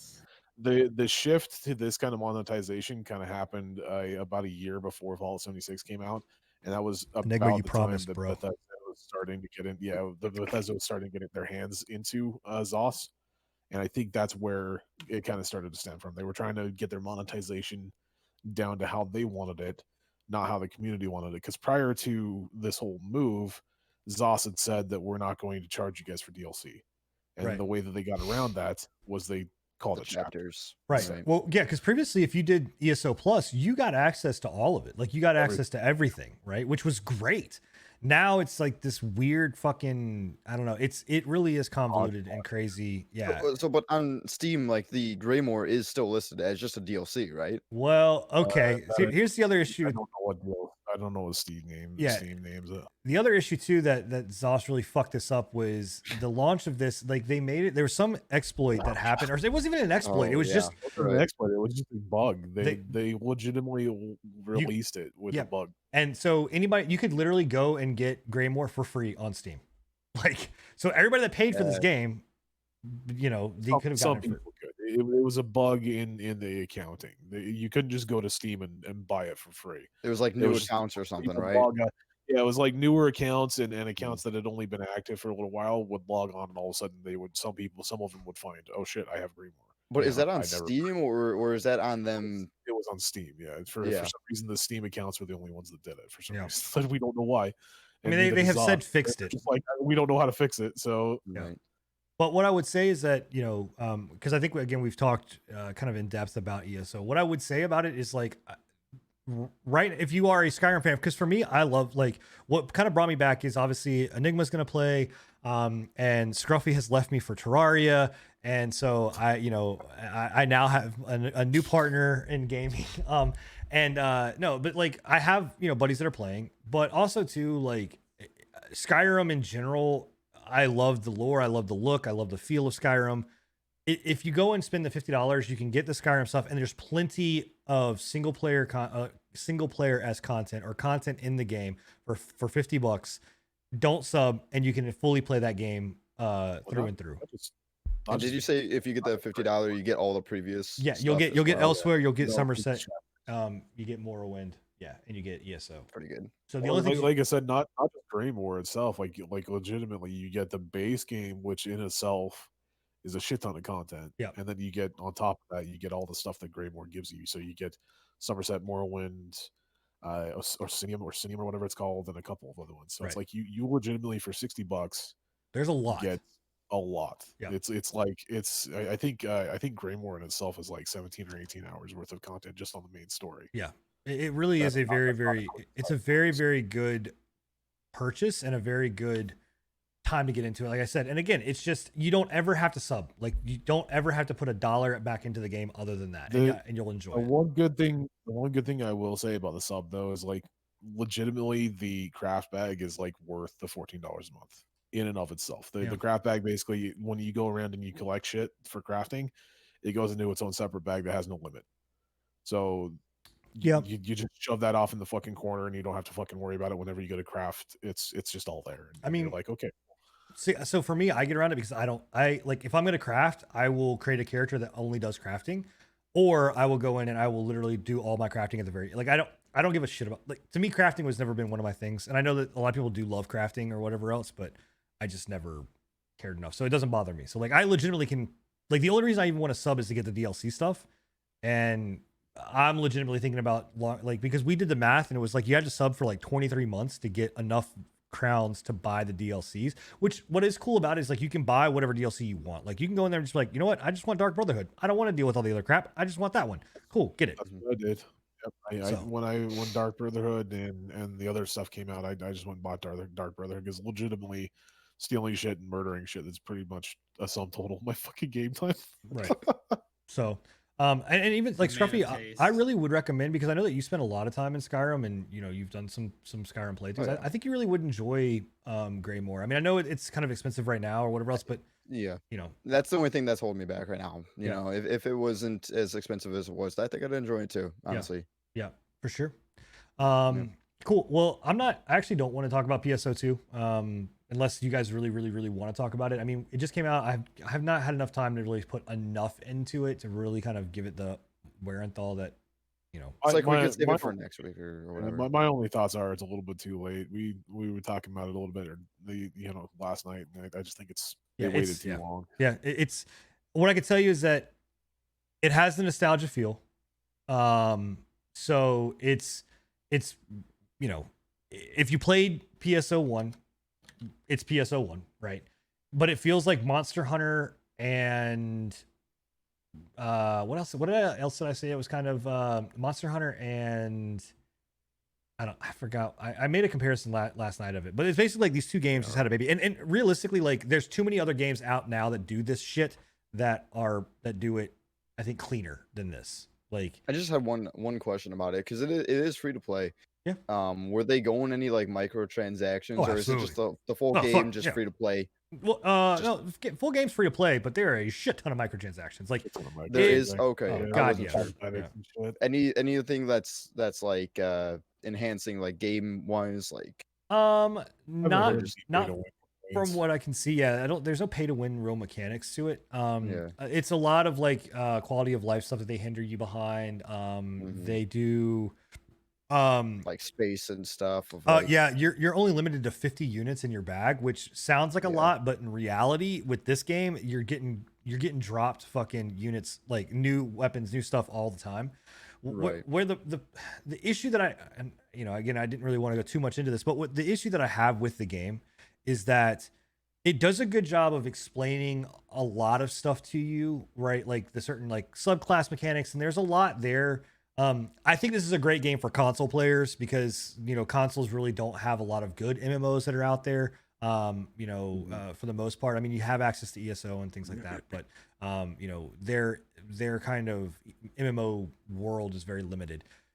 But the issue that I have with Phantasy Star Online 2 is that you can absolutely tell that this is an Eastern style MMO, like, or game. Like it literally just, there's so much shit, like, and I get it. Like, I know, you know, I've heard from a lot of people that are big fans of this type of game and that type of culture. They love it, but I'm just telling, man, it's like literally looking at a fucking spreadsheet upon spreadsheets of just shit of like, you know, plus range here, plus this, plus that, this wind damage, you know, it's like, oh my, I love spreadsheets. Oh my God. Then maybe you'll like PSO too, bro. Like, you also got to remember that it is an Eastern style MMO, but it's also been out since 2012. Right.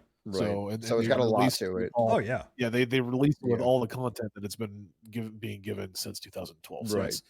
It's been out there for a while. Like Yeah. there's a lot of shit in it, you know. Yeah, it's not, again, it's not a bad, like, I don't think it's a bad game. I think it's fun with friends. I think it's cool. Jump in. Like, is it something that you could mainline? Is it something that could be your sole MMO? No, I don't think so. Like, or whatever else. But I think, you know, it could be enjoyable. But again, it's just too fucking late. Like, it's just it's why they waited this long to launch this game on PC. I have no clue. Like, launch this game 10 years ago, you're through the roof, right? But now it probably would have thrived, honestly. Right now, I just think like, okay, like cool. Like I played it for like an hour and a half, 2 hours, and I was just like, I got what I needed out of this. Like, yep, this is PSO, this is Phantasy Star. I was really looking forward to it, but like the nostalgic feel, and that was all you really needed. Yeah, I didn't need anything else. So yeah. Has anybody played the new Tarkov patch? I have not. They did the wipe. We were talking about it, but we have not jumped into it. It's just so much going on. Yeah, there's so many like, games. So I would love to jump back into Tarkov. I really would. Because this is the time to get into it, in my opinion. Like, is when they do a wipe. Yeah. I don't know. Have you? I haven't. You, Bill? No. Nope. Just brings it out. Just a lot going on. Yeah. But you know, I don't know. I mean, that's a really Tarkov is a really great game that they do a lot of cool stuff with. I do think that we probably should jump into it at some point just so we can talk about it. You know, just for legitimate reasons. But a game that we have jumped into and played is Minecraft Dungeons, and I think that at least myself and Scruffy and Enigma all have played it. Bill, you have not yet. Hell yeah. I've just watched all the. I just play the Souls games. I just watch and play the Souls games. I like to watch. I just like to watch, man. I need to. Well, okay. Well, here's what I'll say. Right, I said this actually live on the show too.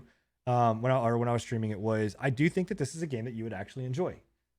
The game is fucking ass kickingly hard. Like when you play it on, and we haven't even got to like the harder difficulties yet. Like it will kick your ass. And you can play this in very much like you play a Souls games and like, okay, I'm only going to go melee build. I'm only going to build with this one enchantment. I'm not like, there's a lot there to be a game that is a lot of people like look at and say, this is a kiddie game, right? or You're a grown ass man. and that you shouldn't be playing Minecraft Dungeons, right? The reality is that this is a good intro for like my kids to get into like Diablo style games. But this game there is a lot of depth there, right? Like there is Baby's a lot first there. isometric game. Right. Yeah. That's it. We talked about it when it first released. Like this is legitimately like one of the first games that I've been able to play with my nephew. He was 6 years old. Yeah. Me and his dad were playing with him the other day. Obviously, he's not that great at it, but it's like it gives him enough of an ability to kind of move himself into more intensive games. Yeah, right? it's got that appeal. Like this, You yeah. know? Right. Yeah. Yeah, well, and the thing about it too is the art style. Like they did such a good job with this game. That's You know, pretty game, dude.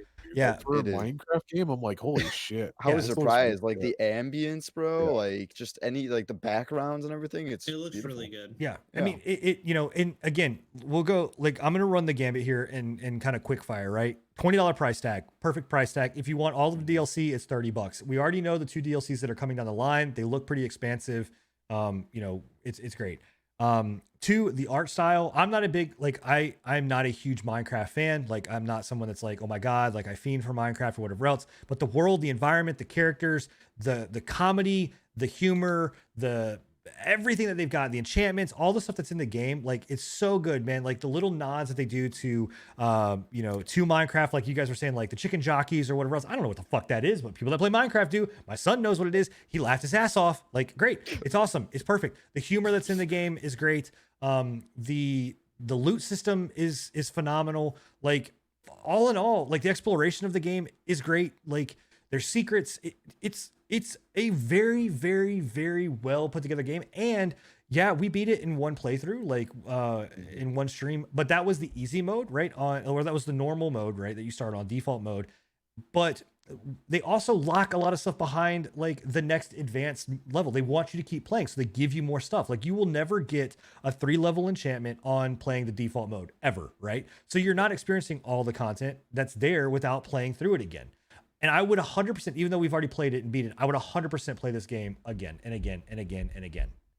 Yeah, seriously, I would play it just for the levels again because I honestly got, you know, levels are each amazing. level was like something Are they new, randomly something different, generated levels or are Yeah. they, randomly generated. Yeah, So Randomly Um, generated levels, and I think we were talking about it the other night. They have randomly generated boss like encounters and shit. yeah, so Gotcha, yep, okay. yep. Go ahead. Scruff, I know that you were talking about like just in general the game, like it's- nope. yeah. I Nope. mean, like I'm just saying. Sorry, Yeah. I thought you were going on. Yeah. It's just a stunning game. It works. It performs well. Honestly, it's super smooth, and it just feels good. Honestly. And Very cool. the thing about it too is that there are like it did not go down the Remnant route, which I was very concerned about when I was watching it. Of like, Yeah. oh, it's going to be a game that is, you know, this weapon is always going to have this enchantments. It has uniques like that are there that does have enchantments, but even the uniques have completely different enchantments on it, right? Like they're Yeah. and wish Remnant would have had rolls. yeah, I'm That's telling like you, what we've it- said from the beginning that if Remnant would have had rolls on their equipment, I think it would have had my God. a lot longer longevity. right. And this Seriously. and this has that. Like this has that, you know, you know, there's so many times where like literally we were playing and all of a sudden like our all of our play styles completely differed, right? And they all started to change even through the game. Like you get new loot, you're going to change your play style. Like everything was just dynamically changing on the fly. You know, there's some stuff that's a little I think maybe needs some tweaking. I mean, I got these, you know, at the end of the game, me and Scruffy were both running mushrooms that were just like upping our attack speed, and we were just insanely They were like burning. these frenzy Fucking mushrooms. They were mushrooms. nuts, Right, dude. yeah. We were going crazy. Like Right. attack speed, just whacking at stuff. Berserk mushrooms. So I think Yeah. that there are Don't do drugs, kids. Don't eat mushrooms. Yeah, don't take okay. Mushrooms. Unless they make you really quick and attack speed. Like, but you know, there's some stuff that I think they do need to tweak with like some of their builds. But that just shows you again, like if you are a theory crafter like I am, if you like the depth that's there, this allows that. And every weapon will not have the same enchantments. You're going to see some of the same enchantments just come through, but like sometimes you're going to get one. Like there was one, I remember the first time that we found it, me and Scruffy were playing, and it was I found a rapid firing bow that then had an attachment on or an enchantment on it that allowed me to the longer that I held down the button, or the faster that the more times I kept clicking the button to shoot, it would just get faster and faster and faster and faster and faster and faster and faster. So literally, it was a point. Bow. Yeah, I just turned into a Gatling. Like I burned through 300 arrows in like 10 seconds. So it was crazy. So like, then you add like an explosive round to it. So every third shot is like now exploding. Like it becomes insane, and there's so much fun. There's theory crafting. I mean, you can literally theory craft in this game of how you want your builds to be. Right. And it's great. It's honestly. it's a lot. I will say there's a couple things I don't like about it. The shortness. I'm not a big fan of how short the actual story. Yeah.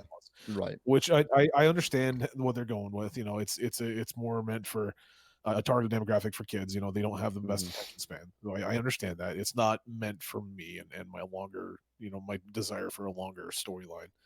Plus, I mean, you also want 50 skeletons. Exactly. You asked for a lot. I was going for it. They didn't give me the ability to be a necromancer. Yep. Fucking assholes. They made me for the necromancer. Shut the fuck up. God almighty. Is there what? Yes. It does have New Game Plus, yeah. And I'm not a big fan of the arrows.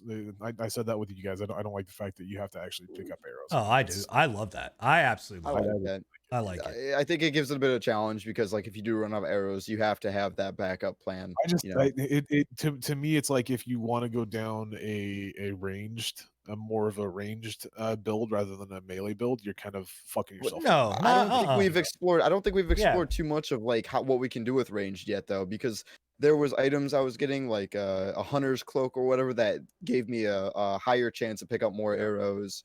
There was those options. Like I did have a build that I was pooping out fucking arrows. So I mean, there are those options. I still don't like the fact that I have to pick up arrows though. That to me, it's weird. I don't like it because I think that if you had a build like what I ran with that Gatling and you were running it at a certain point, you would become completely overpowered. Like it would be. That would be broke. Everybody would run just arrows because also too arrows are like pushback. Like it pushes characters back. Yeah. Like you need can to have shred that bosses mechanic. from high ground. You know, like there. I mean, we did cheese that fucking that pop boss. Right. Yeah. So I mean, but at the same time, like I burned through those arrows and had to get into melee. It made me change the way I played. Like I think it's brilliant. I think that again.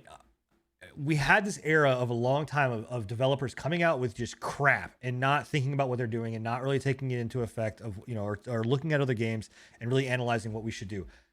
Lately, we are getting games that are like, hey, let's take our time to make sure that this is right. And I think this is a really good, job. I think Mahjong did a phenomenal job. Kudos to Microsoft. Also, guys, guess what? It's on fucking Switch. It's literally turn a Switch game and see the Xbox Studios logo pop up. And it has really good controller support too. And it's crossplay, isn't it? Even with Switch. No, not yet. Not yet. I thought it was. It's not. Yeah, that's one thing I will say, and I do think is the one blemish on this game is that they should have just put it on Steam, in my opinion. Because the issue that like my son and we can't play together, even though he's on Xbox and I'm on Windows, like I should 100% legitimately be able to play with him. Like, but because it's like there's no crossplay yet, they are going to bring it out. It is coming. I got confirmed. And actually the support person that I was talking with was like, oh my God, like I wasn't supposed to tell you. And I was like, well, I'm telling the masses. So, but it is coming on the line. They are bringing it out, but they didn't do a good job of publicizing that it was not crossplay. I kind of figured it would be, honestly. Yeah, so I think a lot of people did. From everything that I read, I thought that it was. Yeah, well, everybody did. A lot of people said that it was supposed to. So, but it is a very well done game. And again, how long is it specifically? How long? Like how long did it take you guys to get through your first playthrough? You can rush through it pretty easily on the normal difficulty. We got through it in I'd say like 5-6 hours. Yeah, on hard mode. Like we were playing side content other than the main story. No, not really. It's pretty linear. Yeah. No like raid boss at the end or anything, because I know the Diablo games like their raid bosses. Oh no, there's a boss at the end of each at the end of each level, like a hard. No, I meant boss. after like endgame. There's not like Greater Rift kind of thought process. I mean, essentially the way that you do it, right, is you obviously once you unlock it's Dead Cells. Once you like you beat the game, but you go back to beat the game again to unlock more shit, Get more stuff. to get more yeah. stuff, to go back to unlock more stuff, to go back to unlock more stuff, and then it becomes like I'm trying to get the right affects on my kind of rolls. What I would like to see them do is, and I think, and we talked about this, their DLC with this game could be amazing. They could do so many cool things with it. To even point like, I think that they could do PvP. I think that they could do like all of this kind of stuff because again, it really suits well to what that game is. I mean, Minecraft, that world fits very, very well in this. And there's just so much cool shit that you could do. Like, Yeah, we were even talking. It'd be cool to see custom maps made by like that's people what I as was well. right. Yeah, We yeah. were talking about it a little bit about like islands. I guess I don't know who exactly brought it. I think it was Krova that brought it up, where it was like a floating islands or whatever. And we were talking about it, and I was like, I wonder if that's how they're going to do like user created content because that I would love that. Yeah. If you could Oh, have yeah. like user created content, like user created bosses, user created maps and everything like that. I think that'd be fucking amazing. that's gonna be crazy, and I think they'd be stupid not to do that. Open it up to that, honestly. I think, and That- I don't see why they wouldn't. I think that they will. The only issue that I see holding them back with that is that it does go through the Microsoft's like store, and Microsoft store doesn't have any kind of like workshop. Like this is where I was like, if they would have released this on Steam, opening it up to Steam Workshop, oh my god, that would have opened this game up to so much more, like right off the bat. But I mean, if they find out a way to open it up somehow, because regular Minecraft you have mods and stuff, which they're a hassle to get, but I think there's gonna be some sort of potential for mod support into this game. And the thing with the Bedrock edition of Minecraft, which is the Windows version where you can get it on the Windows Store, they do have mods for that. It's just they require you to pay for them, which is They're like DLC almost, honestly. yeah, they're like DLC almost. It's like curated. It's like mods and the curated what is it? The creation shop for Fallout or whatever. pretty much. Yeah. but You brought that up. I didn't. You brought that up. I'm talking about Fallout 4. yeah, Sorry. yeah.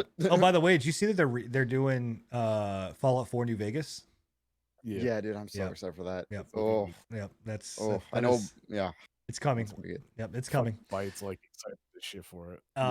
We'll talk about that closer to release or on a couple episodes from now. But Yeah, um, it's been a good game. I thoroughly enjoyed playing with you guys the other night. I need to go and finish the storyline you guys left me about. I think halfway through. Yeah. A little bit Well, over halfway through. the other thing too that is really good about this, and this is just Xbox in general, dude. I like for me, and I know why. Like it's my own quirkiness with like stripping Windows completely down to bare bones as to why I have some issues with like quirkiness with stripping. You heard it here first. yeah. Well, it's not considered stripping if you don't get paid.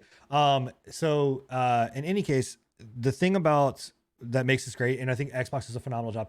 Their Xbox Game Pass is absolutely phenomenal. Like the Xbox Game Pass Ultimate, like it's $14.99 a month. You get Xbox Live Gold, which like my entire family has Xbox Live Gold, right?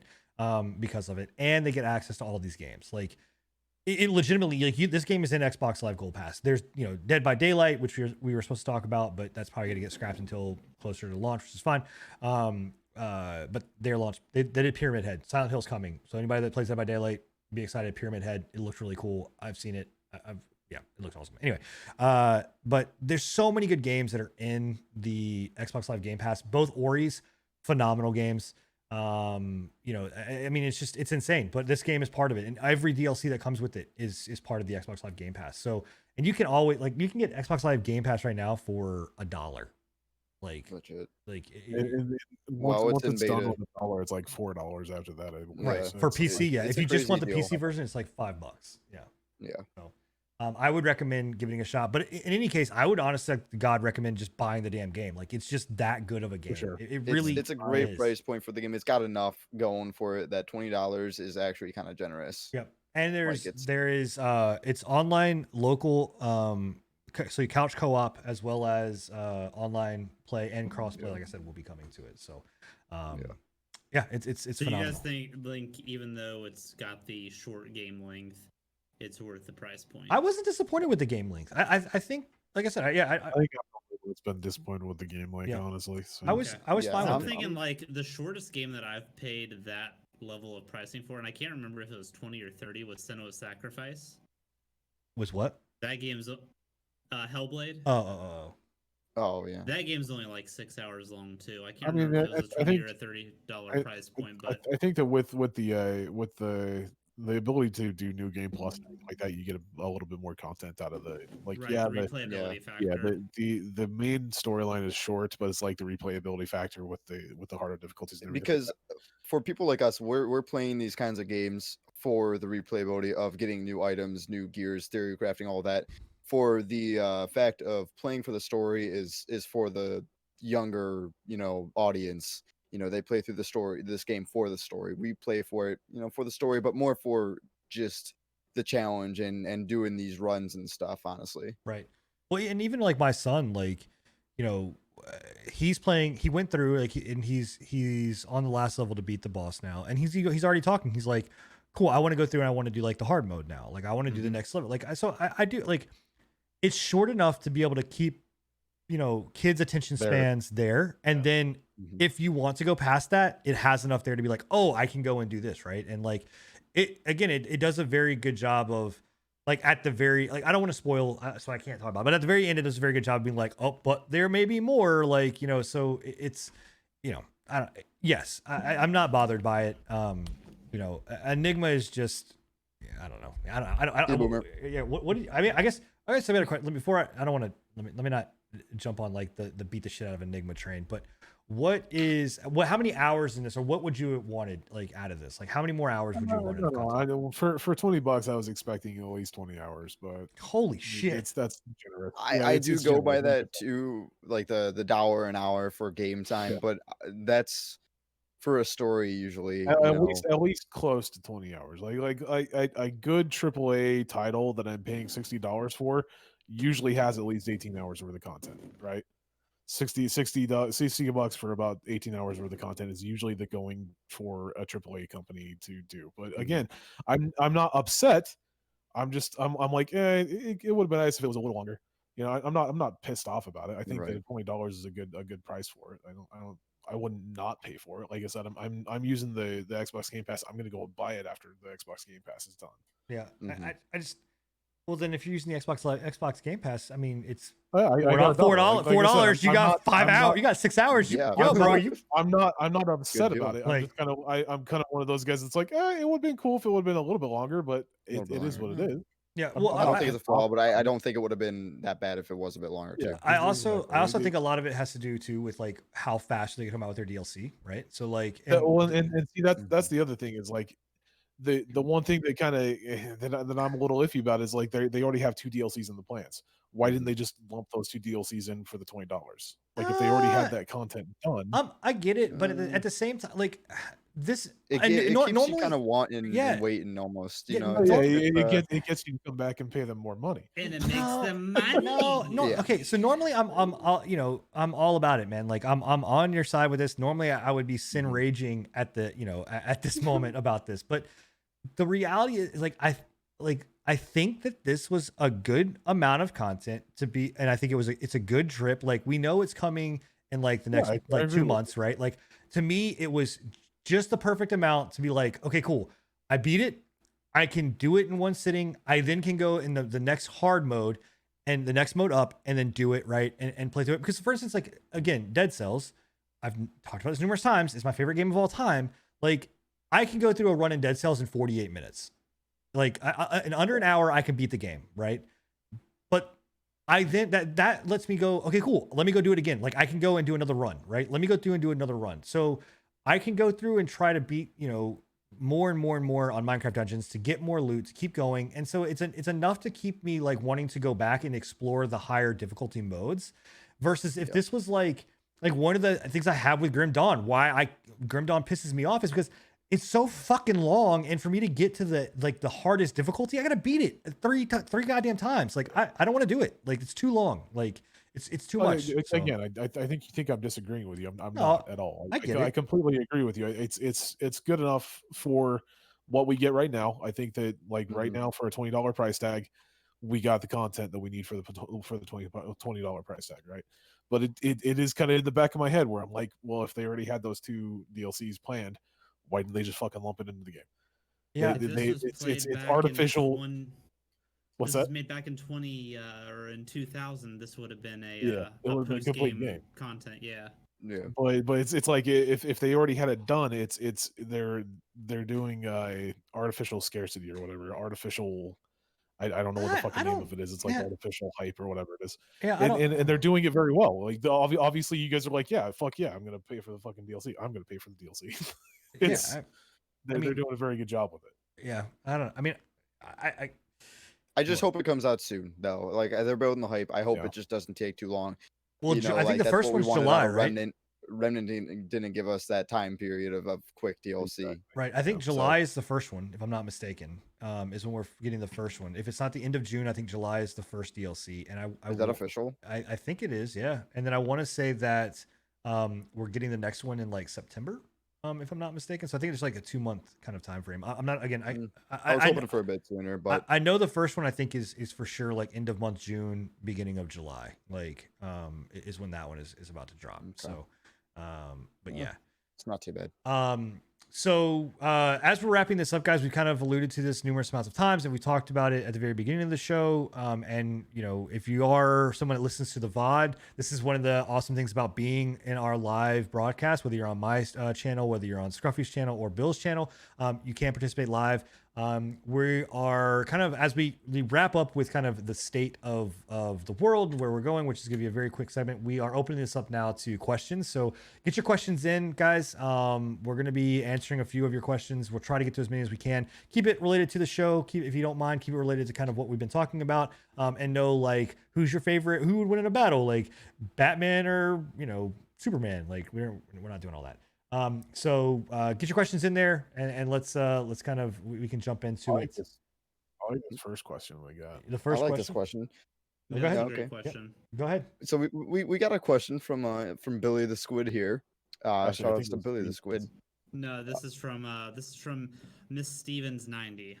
Oh, okay. Steven. It's not. Go for it. It's not Read that Miss. one out. It's M. Stevens 90. Jesus Christ, bro.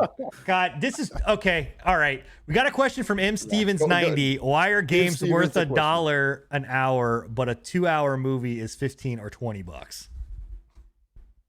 I think that the biggest part of that is like you're not going to a movie and paying $60 for a AAA title.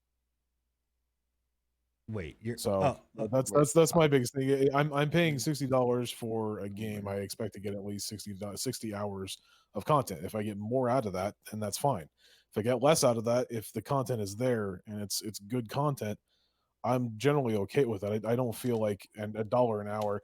That's just my limit of like, okay, if I paid $20 for this game, I only got 3 hours out of the fucking game. Did I actually get a good deal out of that? Right. That's just my biggest thing right there. Is I don't know. Personally, So then, wouldn't it be that? Don't you think that games are probably overpriced? I mean, if you're I completely agree with you. Yes, no, I Yes. completely agree. AAA title games for $60 are way overpriced. Yes, I mean, so I agree with that. you know, I think that I understand this question because it is something like, and being in the kind of the world that we live in, right? Where, you know, some of these movies now have done at home, you know, releases. For instance, like and a lot of it, there's kids movies, right? So I've rented or purchased 3 movies, that were all came out as home theater releases, and they were all priced at $20, right?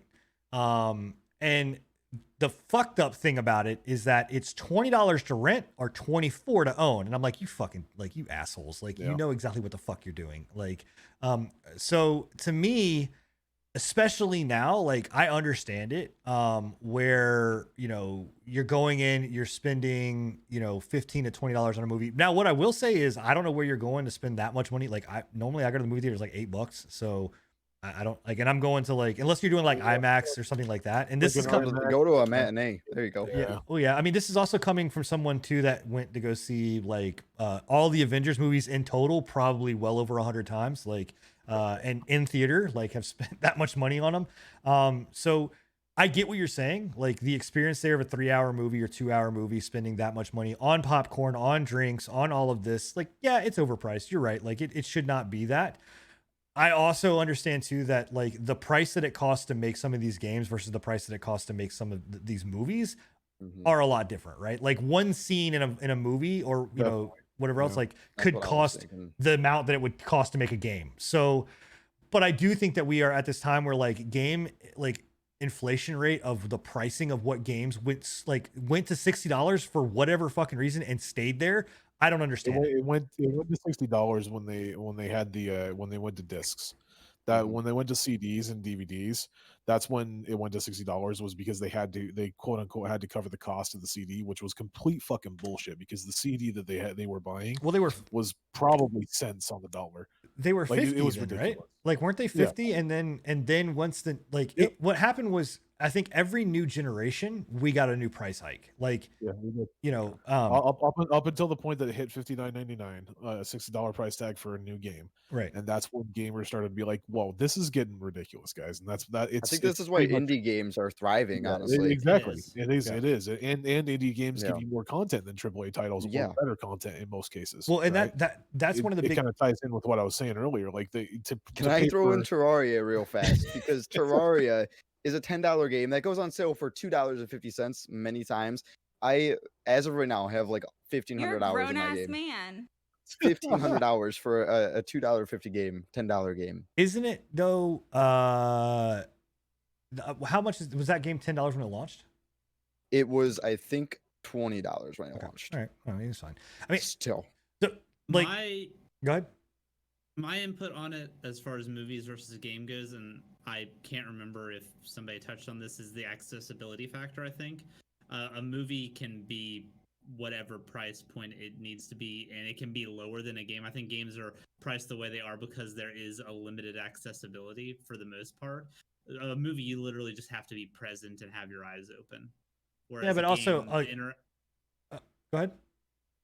the interactivity about it, some people just aren't able to do the things that games require. Maybe the story is amazing, but Yeah, the I other, feel like that. the other thing though is that movies are only there for a limited time. Like I guess my counter argument to that would be like I can only go see a movie in a theater for a certain amount of time and then it's gone. I can't get that experience back. Like, and to anybody that will say like I don't give a damn what your home theater system is. I don't give a shit what what you have is, or unless you have a full blown like legit theater, there's a difference between watching a movie at home and watching a movie and experiencing it in a theater. Like experiencing, like when I went and saw, like even though like the Star Wars movies lately I fucking can't stand, I will always opt to go see those in a theater because of the experience. Like they deserve to be seen. There are certain movies that deserve to be seen in a movie theater, but you can't get that back. Like once it's gone, it's fucking gone. You know what I mean? Like I can't go back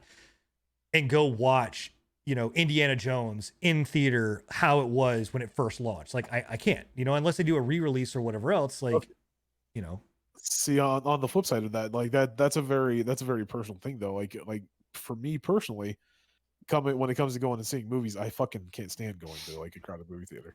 I hate that. Like if it's a new movie coming out and it's a popular movie like The Avengers was, I didn't go and fucking see that in the movie. Yeah, theater. but there's a Fuck that. difference though. Like, have you ever gone? Like, okay, well, here's my question: I Have you get gone? what Have you you're gone to saying. like one of the movies, like The Avengers, Yeah. at midnight, or when it is like being one of those cutting edge things? Like, it's just like going and picking up a game at launch. Like, have you ever gone and done that?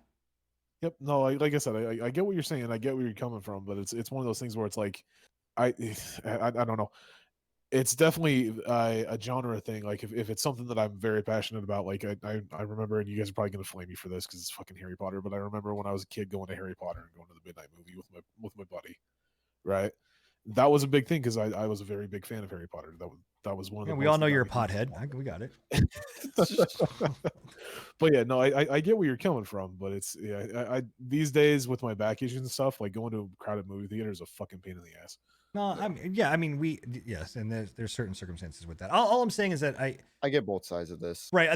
I understand both sides of the argument. I am okay with paying more money to go to see a movie because of what it is, right? But I do think that, this is also a big push to, digital and all those different things, because you then go to these game developers and all these and being like, hey guys, you said that the reason that these fucking games were $60 is because we got to pay for fucking discs. You say that and guess like moving to digital, it won't change a fucking thing. Like it's not gonna, in fact, if anything, they're gonna be like, oh, well, it's like, go look at Call of Duty right now. You still have to pay fucking $60 for Call of Duty. Like the old ass Call of Duty, you still have to pay $60 for that shit. Like that's and then got microtransactions that they add in too, which is a whole nother fucking ball game on top of it. That it's like I pay $60 for a fucking full-fledged game. And just like we were talking about with Minecraft Dungeons, they've already got 2 fucking DLCs in the works. Most AAA games these days are like you pay $60 for the main game. They've already got 2 fucking DLCs, 2 or 3 DLCs in the works. You buy the fucking Game Pass, right? That gives you guaranteed access to that shit. That's another $30 on top of the $60. right. And then on top of that, you've got fucking microtransactions inside of it. I feel like I know what we're talking about here, which game specifically. Yeah. It's just indie games. It's not. Yeah, it's not just Fallout 76. It's really. I'm not talking about 76. Fallout. No, Yeah. I'm not talking about Fallout 76.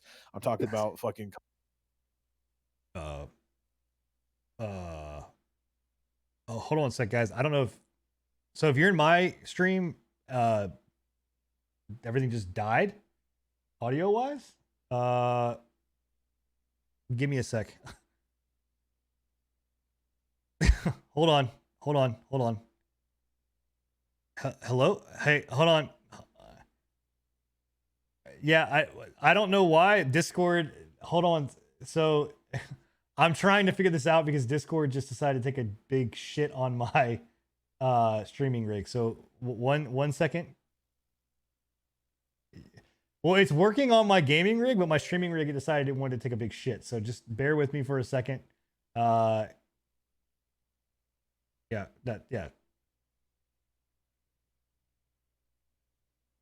Or Ice Wolf. Go ahead. It's a There you real go. quick one. From anybody that's played the Elder Scrolls games, which did you prefer, Skyrim or Oblivion? Personally, Oblivion was my favorite. If you want to go further into that, Morrowind was actually one of my all-time favorites. But Oblivion was definitely one of the first ones that I like sat down and completed fully. Okay. For me, I have gone back and played Oblivion, but I have not actually completed it yet. I would have to just give it to Skyrim just because I have gone through it multiple times. I think, yeah, I just haven't completed Oblivion yet, but it is a solid game. Both of them are very good. Okay.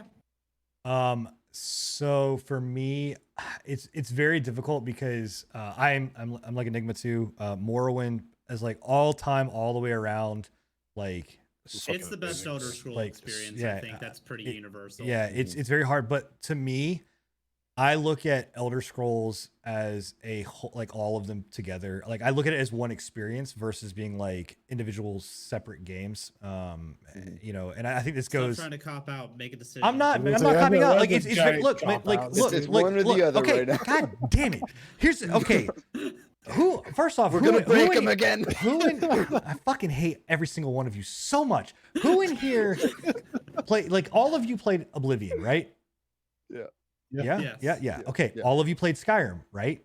Yes. Okay. Awesome. Great. So the first time that you booted up Oblivion on your Xbox, right, or PC, whichever one you played it on, right? When you booted played it it on up, PlayStation, oh fuck God, off. okay, fuck, Jesus Christ, whatever system you played Oblivion on, I when played you it on first, Switch. oh my God, You're dude, gonna fucking rage. You're gonna throw something. I swear to God, I'm about to summit my fucking webcam. If the first time that you booted it up on whatever platform you booted it up on, right? When you did that, like the like awe and amazement that you went through and the experience, like it's jaw dropping, right? To be like, holy fuck, like this is next gen. This is the next level, right? This is like, oh my God, what, you know, where we're at, right? Then when you go and you're like, it can't get any better than this. And then when you boot up Skyrim, right? And we all know that initial scene of like coming down in the cart and experiencing what that was and then seeing it and feeling it and the lead up to it, like it is to me like one of those things that really it's hard to choose which one, because the experience of Oblivion was like magical in what it was because of the time it came out. And then you had Skyrim, which took it from like here and just elevated it even higher to be like, oh my God, like I can do like dragons, all of this. Like, I don't know, like it. So that, yes, that's why it's hard for me to choose between that, because I do look at them all as one experience all the way through. Is that So So which one? Fucking Christ, dude. That's Why the does Enigma question. get? Why does Enigma get to say Morrowind and everybody's like, oh yeah, of course, okay, No, Morrowind. he fine." said That's Morrowind. because I said my Morrowind was my favorite, but Oblivion I was a said pretty good Morrowind one was too. my favorite. Yes. Like Okay, there you go. Then just say Okay. Oblivion or Morrowind It's was my still- favorite. Don't it's- go. Well, it's still I don't know, something man. to like experience as I still stand by what I said. Fuck you. You guys Yeah, can all. I'm with you. I'm with you. I Me get what you're personally, I'm an Oblivion fanboy all the way. I feel like Skyrim has a superior like world and stuff, like the world, how everything interacts with everything. I feel like that's superior, but I feel like they dumbed down a lot of the systems, and even Oblivion dumbed down a lot of the systems in play 100%. from Morrowind. So I prefer a lot of the systems and how Oblivion handled, like with you could enchant arrows in Oblivion. There was a lot of different potions and stuff that aren't available in Skyrim. The scrolls system is completely different. Did you ever play It's got- Morrowind? I played very little of it. Like I said, I played Oblivion first, and then I went back and played Morrowind. And then as I was playing through Morrowind, Skyrim came out, and I kind of jumped on Skyrim, and I forgot to go back. You need to go back. I've heard and play. Morrowind's a lot more of an immersive Oh my God. playthrough. It is. You have to to read map everything and out map to it. yourself. Yeah. Yeah, you need to go play. You should do yourself a solid and go play Morrowind.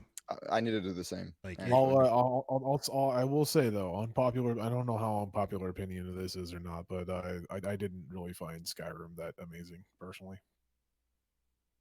Don't at me. Get the fuck out of here. I don't think that's an unpopular opinion. Yeah, Yes, it that's, is. that's what I was Don't saying. fuck- I don't don't- think it's really an unpopular opinion is. because Get the I fuck think a outta here. lot of people, when it came from Oblivion to Skyrim, it was like, okay, this is a graphical upgrade, but it's still the same fucking game, basically. I'm not gonna fanboy over it. I think it was a good game, but you know, it was a good experience, but Yeah. I don't think that it was like Uh, again, it falls into that same Bethesda kind of has lost their shine, right? Like Yeah. they went from Morrowind to Oblivion, and Morrowind to Oblivion was like, holy fuck, that's amazing, and then Yeah. Oblivion to Skyrim, and it was like, It- I could take it or leave it. Kind of like Fallout 3 to Fallout 4. Yeah, It's that same exactly. kind of jump.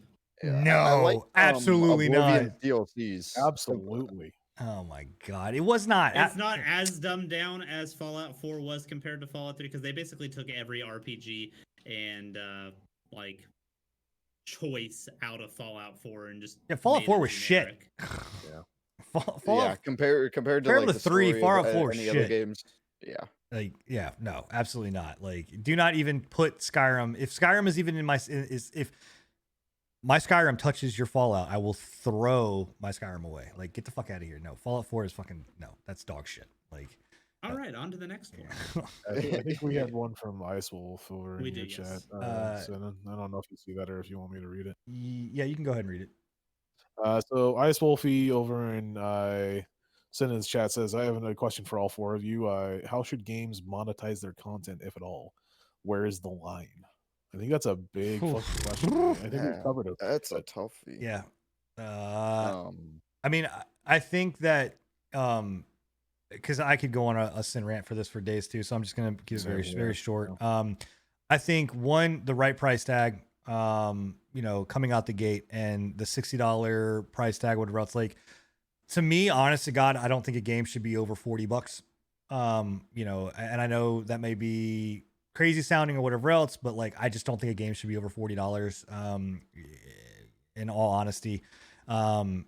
Two, I think timing of DLC is very important, and what that DLC is.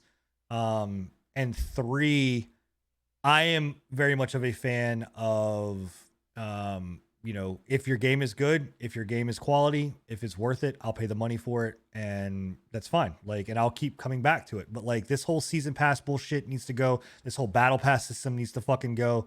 And this whole idea of like putting the chopping room, the shit that was on the cutting floor in and making me pay for it, like, even though it was technically there. I think that Sorry. should actually have like regulations against it. I feel like if you're cutting content or have content made at the game's launch, but you're holding it back specifically to sell it later, I think there should be regulations against that. I feel like that's poor business practice. Yeah.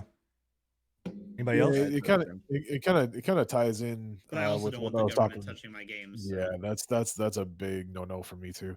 But it kind of ties in with what I was talking about earlier, where it's like, just like Sin and just like Bill just said, the difference between a good game, in my opinion, and a decent game and a shit game is how well they do their monetization, right?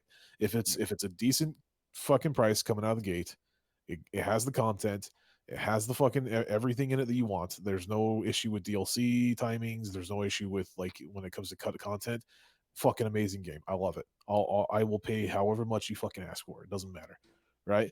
When it comes down to like it's a $60 game, and then on top of that, they try and sell you this whole bullshit with the season pass and the fucking the battle pass, and then on top of that, it's got fucking content in it inside of it where it's like microtransactions where they've cut fucking like the one that pissed me off was Call of Duty where they had the fucking a $4 hollow dot, like a red dot sight for $4 I'm like, are you fucking kidding me? Like you're gonna make me pay $4 for a red dot sight? Right. That's ridiculous. Yeah. That is fucking ridiculous, and it shouldn't be a part. It should not be in gaming, and we've gotten to the point where in gaming where we're just kind of like numb to it at this point. We're letting it happen. Yeah, we're legitimately numb to it, and we're just like, okay, whatever.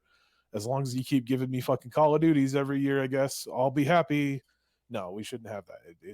That's a bad monetization in my opinion. Yeah. Well, I mean, the issue that comes with that is that games now are development is now we're going to develop the game. Halfway through development, it then becomes, oh, well, that's DLC. Oh, well, that's DLC. Oh, well, we got to focus completely on how do we keep this game going money wise after, where before it used to be we make our game, we put a successful game out there, and then we DLC the shit out of it, right? And we start building DLC. That's what it used to be. So there was a passion behind the game. Now I think, unless you're an indie dev studio, like I think that you have these or CD Projekt Red or From Software, right? Like there are a select few, right? But for the most part, a majority of the people or these devs are just saying, or the people that are creating the game are just like, fuck it, man. We don't get to say in what goes in our game anymore. Like we can't create a great game. We have to create what these fucking, producers are telling us, and then our directors are telling us, and then half of this shit's going to get cut out and be DLC later. So whatever. And you get half-ass fucking games. I mean, and it really sucks. Cash grab games. And I think the pendulum is swinging, right? I think we had this huge fucking upswing, right, of this. And we saw it. Like, everything was just like this, and now it's starting to swing back the other way, right? So we're going to start to see hopefully games that actually have some meat behind them, because I think a lot of the time the companies are actually getting themselves caught. My biggest fear is that we are, as consumers, are fucking idiots, and we will not be like Enigma said, oh, give me my Call of Duty. We're not going to stand up and be like, nope, we're not taking it anymore. Like, we won't. Yeah.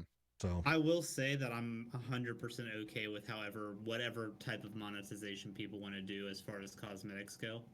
I think if you're going to do a games as a service and you want to keep income flowing from a game past launch, that's 100% acceptable to me, and I will never bitch, moan, or complain about any type of cosmetic purchases that they want you to make. So, question here, just to throw it out there, right? Since we're kind of talking about this, and this can wrap it up. But thought about all games going free to play, DLC content or extra content past that being either buying to play, the ESO model, right? Of that, right? Buy to play, get everything, whatever else, or the Guild Wars model where free to play to get in, you want extra stuff, it's buy, you got to buy that content. Like, what if every game did that? Would that be something that you guys would buy into? I've never been an advocate of free to play everything. I think that free to play everything, we've seen it in the past with like MMOs at least. Free to play MMOs don't last, and there's a reason. It's because there's nothing to keep the content there, right? Like Final Fantasy between Final Fantasy 14 and like a free to play game like I don't know, the one that comes to mind right now is ArcheAge, right? Final Fantasy 14 has a subscription model. There's a reason why they have continued to have that subscription model, right? They like the current kind of standing of their community, and it keeps the very dedicated players in there, right? Whereas like a free to play game like ArcheAge, you get people that go in, create accounts, and then they play for a month, and they're just like, okay, move on to the next one, right? Yeah, that's my opinion, at least. I'm kind of with you on that one. for a different reason. I'm not a big fan of the free to play and then have it pay for itself later. Riot with League is one of the few things that I think has done it semi properly. I feel like it only really works with specifically multiplayer type games like that. Whenever you go into the MMO realm or anything like that, I feel like it adds a lot of bullshit, a lot of fluff into a system that doesn't need it just for the sake of making money off of it because you didn't make money off of it out of the gate. Okay. Scruff? Yeah, I don't know. I'm fine with free to play models as long as really, it's not, totally pay to win where people can just abuse and pay money and beat the game. I think that brings no joy to the game and brings the fun out of it. Pay for convenience, upgraded space, whatever you have, I think that's fine. And then honestly, I'm all down for like a good price cosmetics in game. I'm a big fan of like buying cosmetics, making my dude look sweet, buying skins, all of that. I'm down for it. Most of the time they're fairly priced. I'm all for it. So free to play models I'm cool with altogether, just as long as they kind of meet those standards. Yeah. Okay. I mean, I wanted to kind of ask this question I got from a viewer on my channel, Great and Cheese. This is a tough question. I have to ask it, and just to get it out there, this is going to be a long one if we went into it. So I might say we pause on this question. Yeah, I'm looking at the one you're looking at. We might want to do this next week. We're already almost 20 minutes past. Yeah, for maybe a future podcast, because the question is, what is the perfect MMO you have been looking for? And honestly, I think we all could go into huge depth about that. Very differing opinions on what our perfect MMO is. That's going to take a while, so we might be able to save that for a future podcast and have it. Bill doesn't even play MMOs. He's probably just like, I don't know. Yeah. Well, Bite of Whiskey's got the answer for Enigma. It's Fallout 76. We all know that. I mean, it's goddamn it, Bite. How'd you know? Yeah. So, anyway, yeah, no. I've been exposed. I'll leave it at WildStar and be done. I mean, WildStar was my perfect MMO. Rip Wildstar. Yep. The last question. This is very quick, very easy. Because Honeybun has been here since the start of the show, and I only feel like it is necessary and proper to ask it. Favorite G Fuel flavors. Bill, go. Tropical Rain. Okay. Wrong answer. Scruffy, go. I've only had 4 so far. This Raging Gummy Bear, the Swedish fish one. I like it. I like it. It's good. Enigma is only a figment of our imagination, and he cannot consume any kind of liquids at all. So I don't think that he. Well, no, True. Enigma. I haven't ever drank any G Fuel, so yeah. Okay, so he's out. Yeah. And for me, I will have to say Swedish fish as well. Actually, no, Hype Sauce. Hype Sauce is amazing, but they're coming out with Moon Pie, and I'm really excited about that. Dude, so, Moon Pie's got my fat kid screaming. Dude, I am. I've had the Swedish fish and the Phaseberry and like 2 others. I will say that you posted a thing the other day about like a blowout sale or whatever, Bill, and I was looking at buying some, but I was I just like, like, 10 tubs it's too much coming in hot. It's too much choice. I was just like, I'm not. I've got Hype Sauce coming in too, so I'm gonna give it a try. I haven't tried it. I have Hype Sauce and Twisted Candy. I think are the 2 new ones that I haven't tried. They're okay. Twisted Candy's all right. What about that coffee stuff? What No, was it? The coffee's good. I don't like it.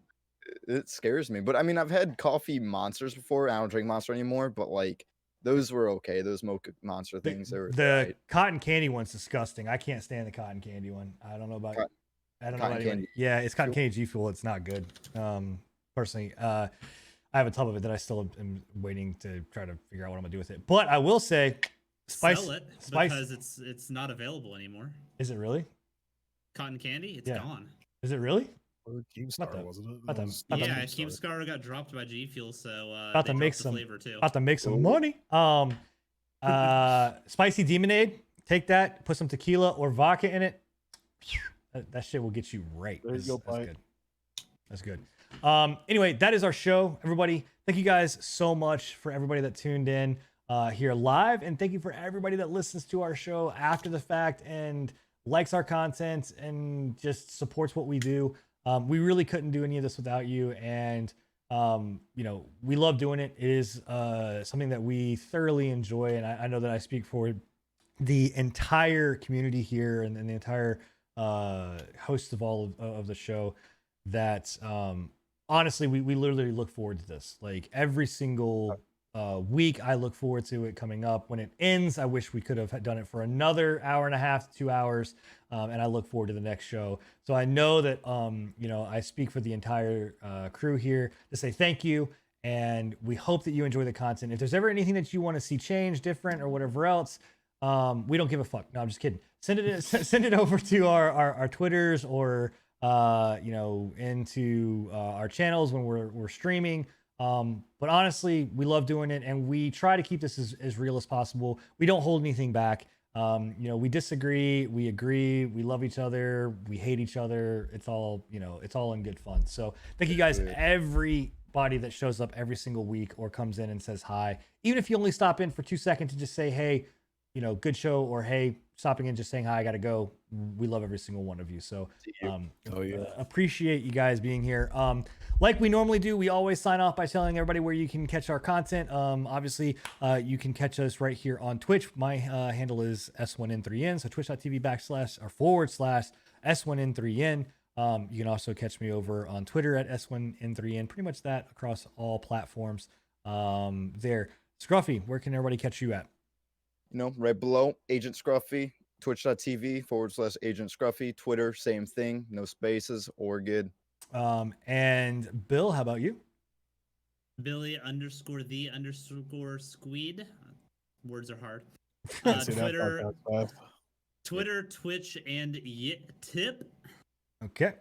And Enigma, where can everybody catch you at, bud? You guys can catch me over at Twitter at Enigmatical TV.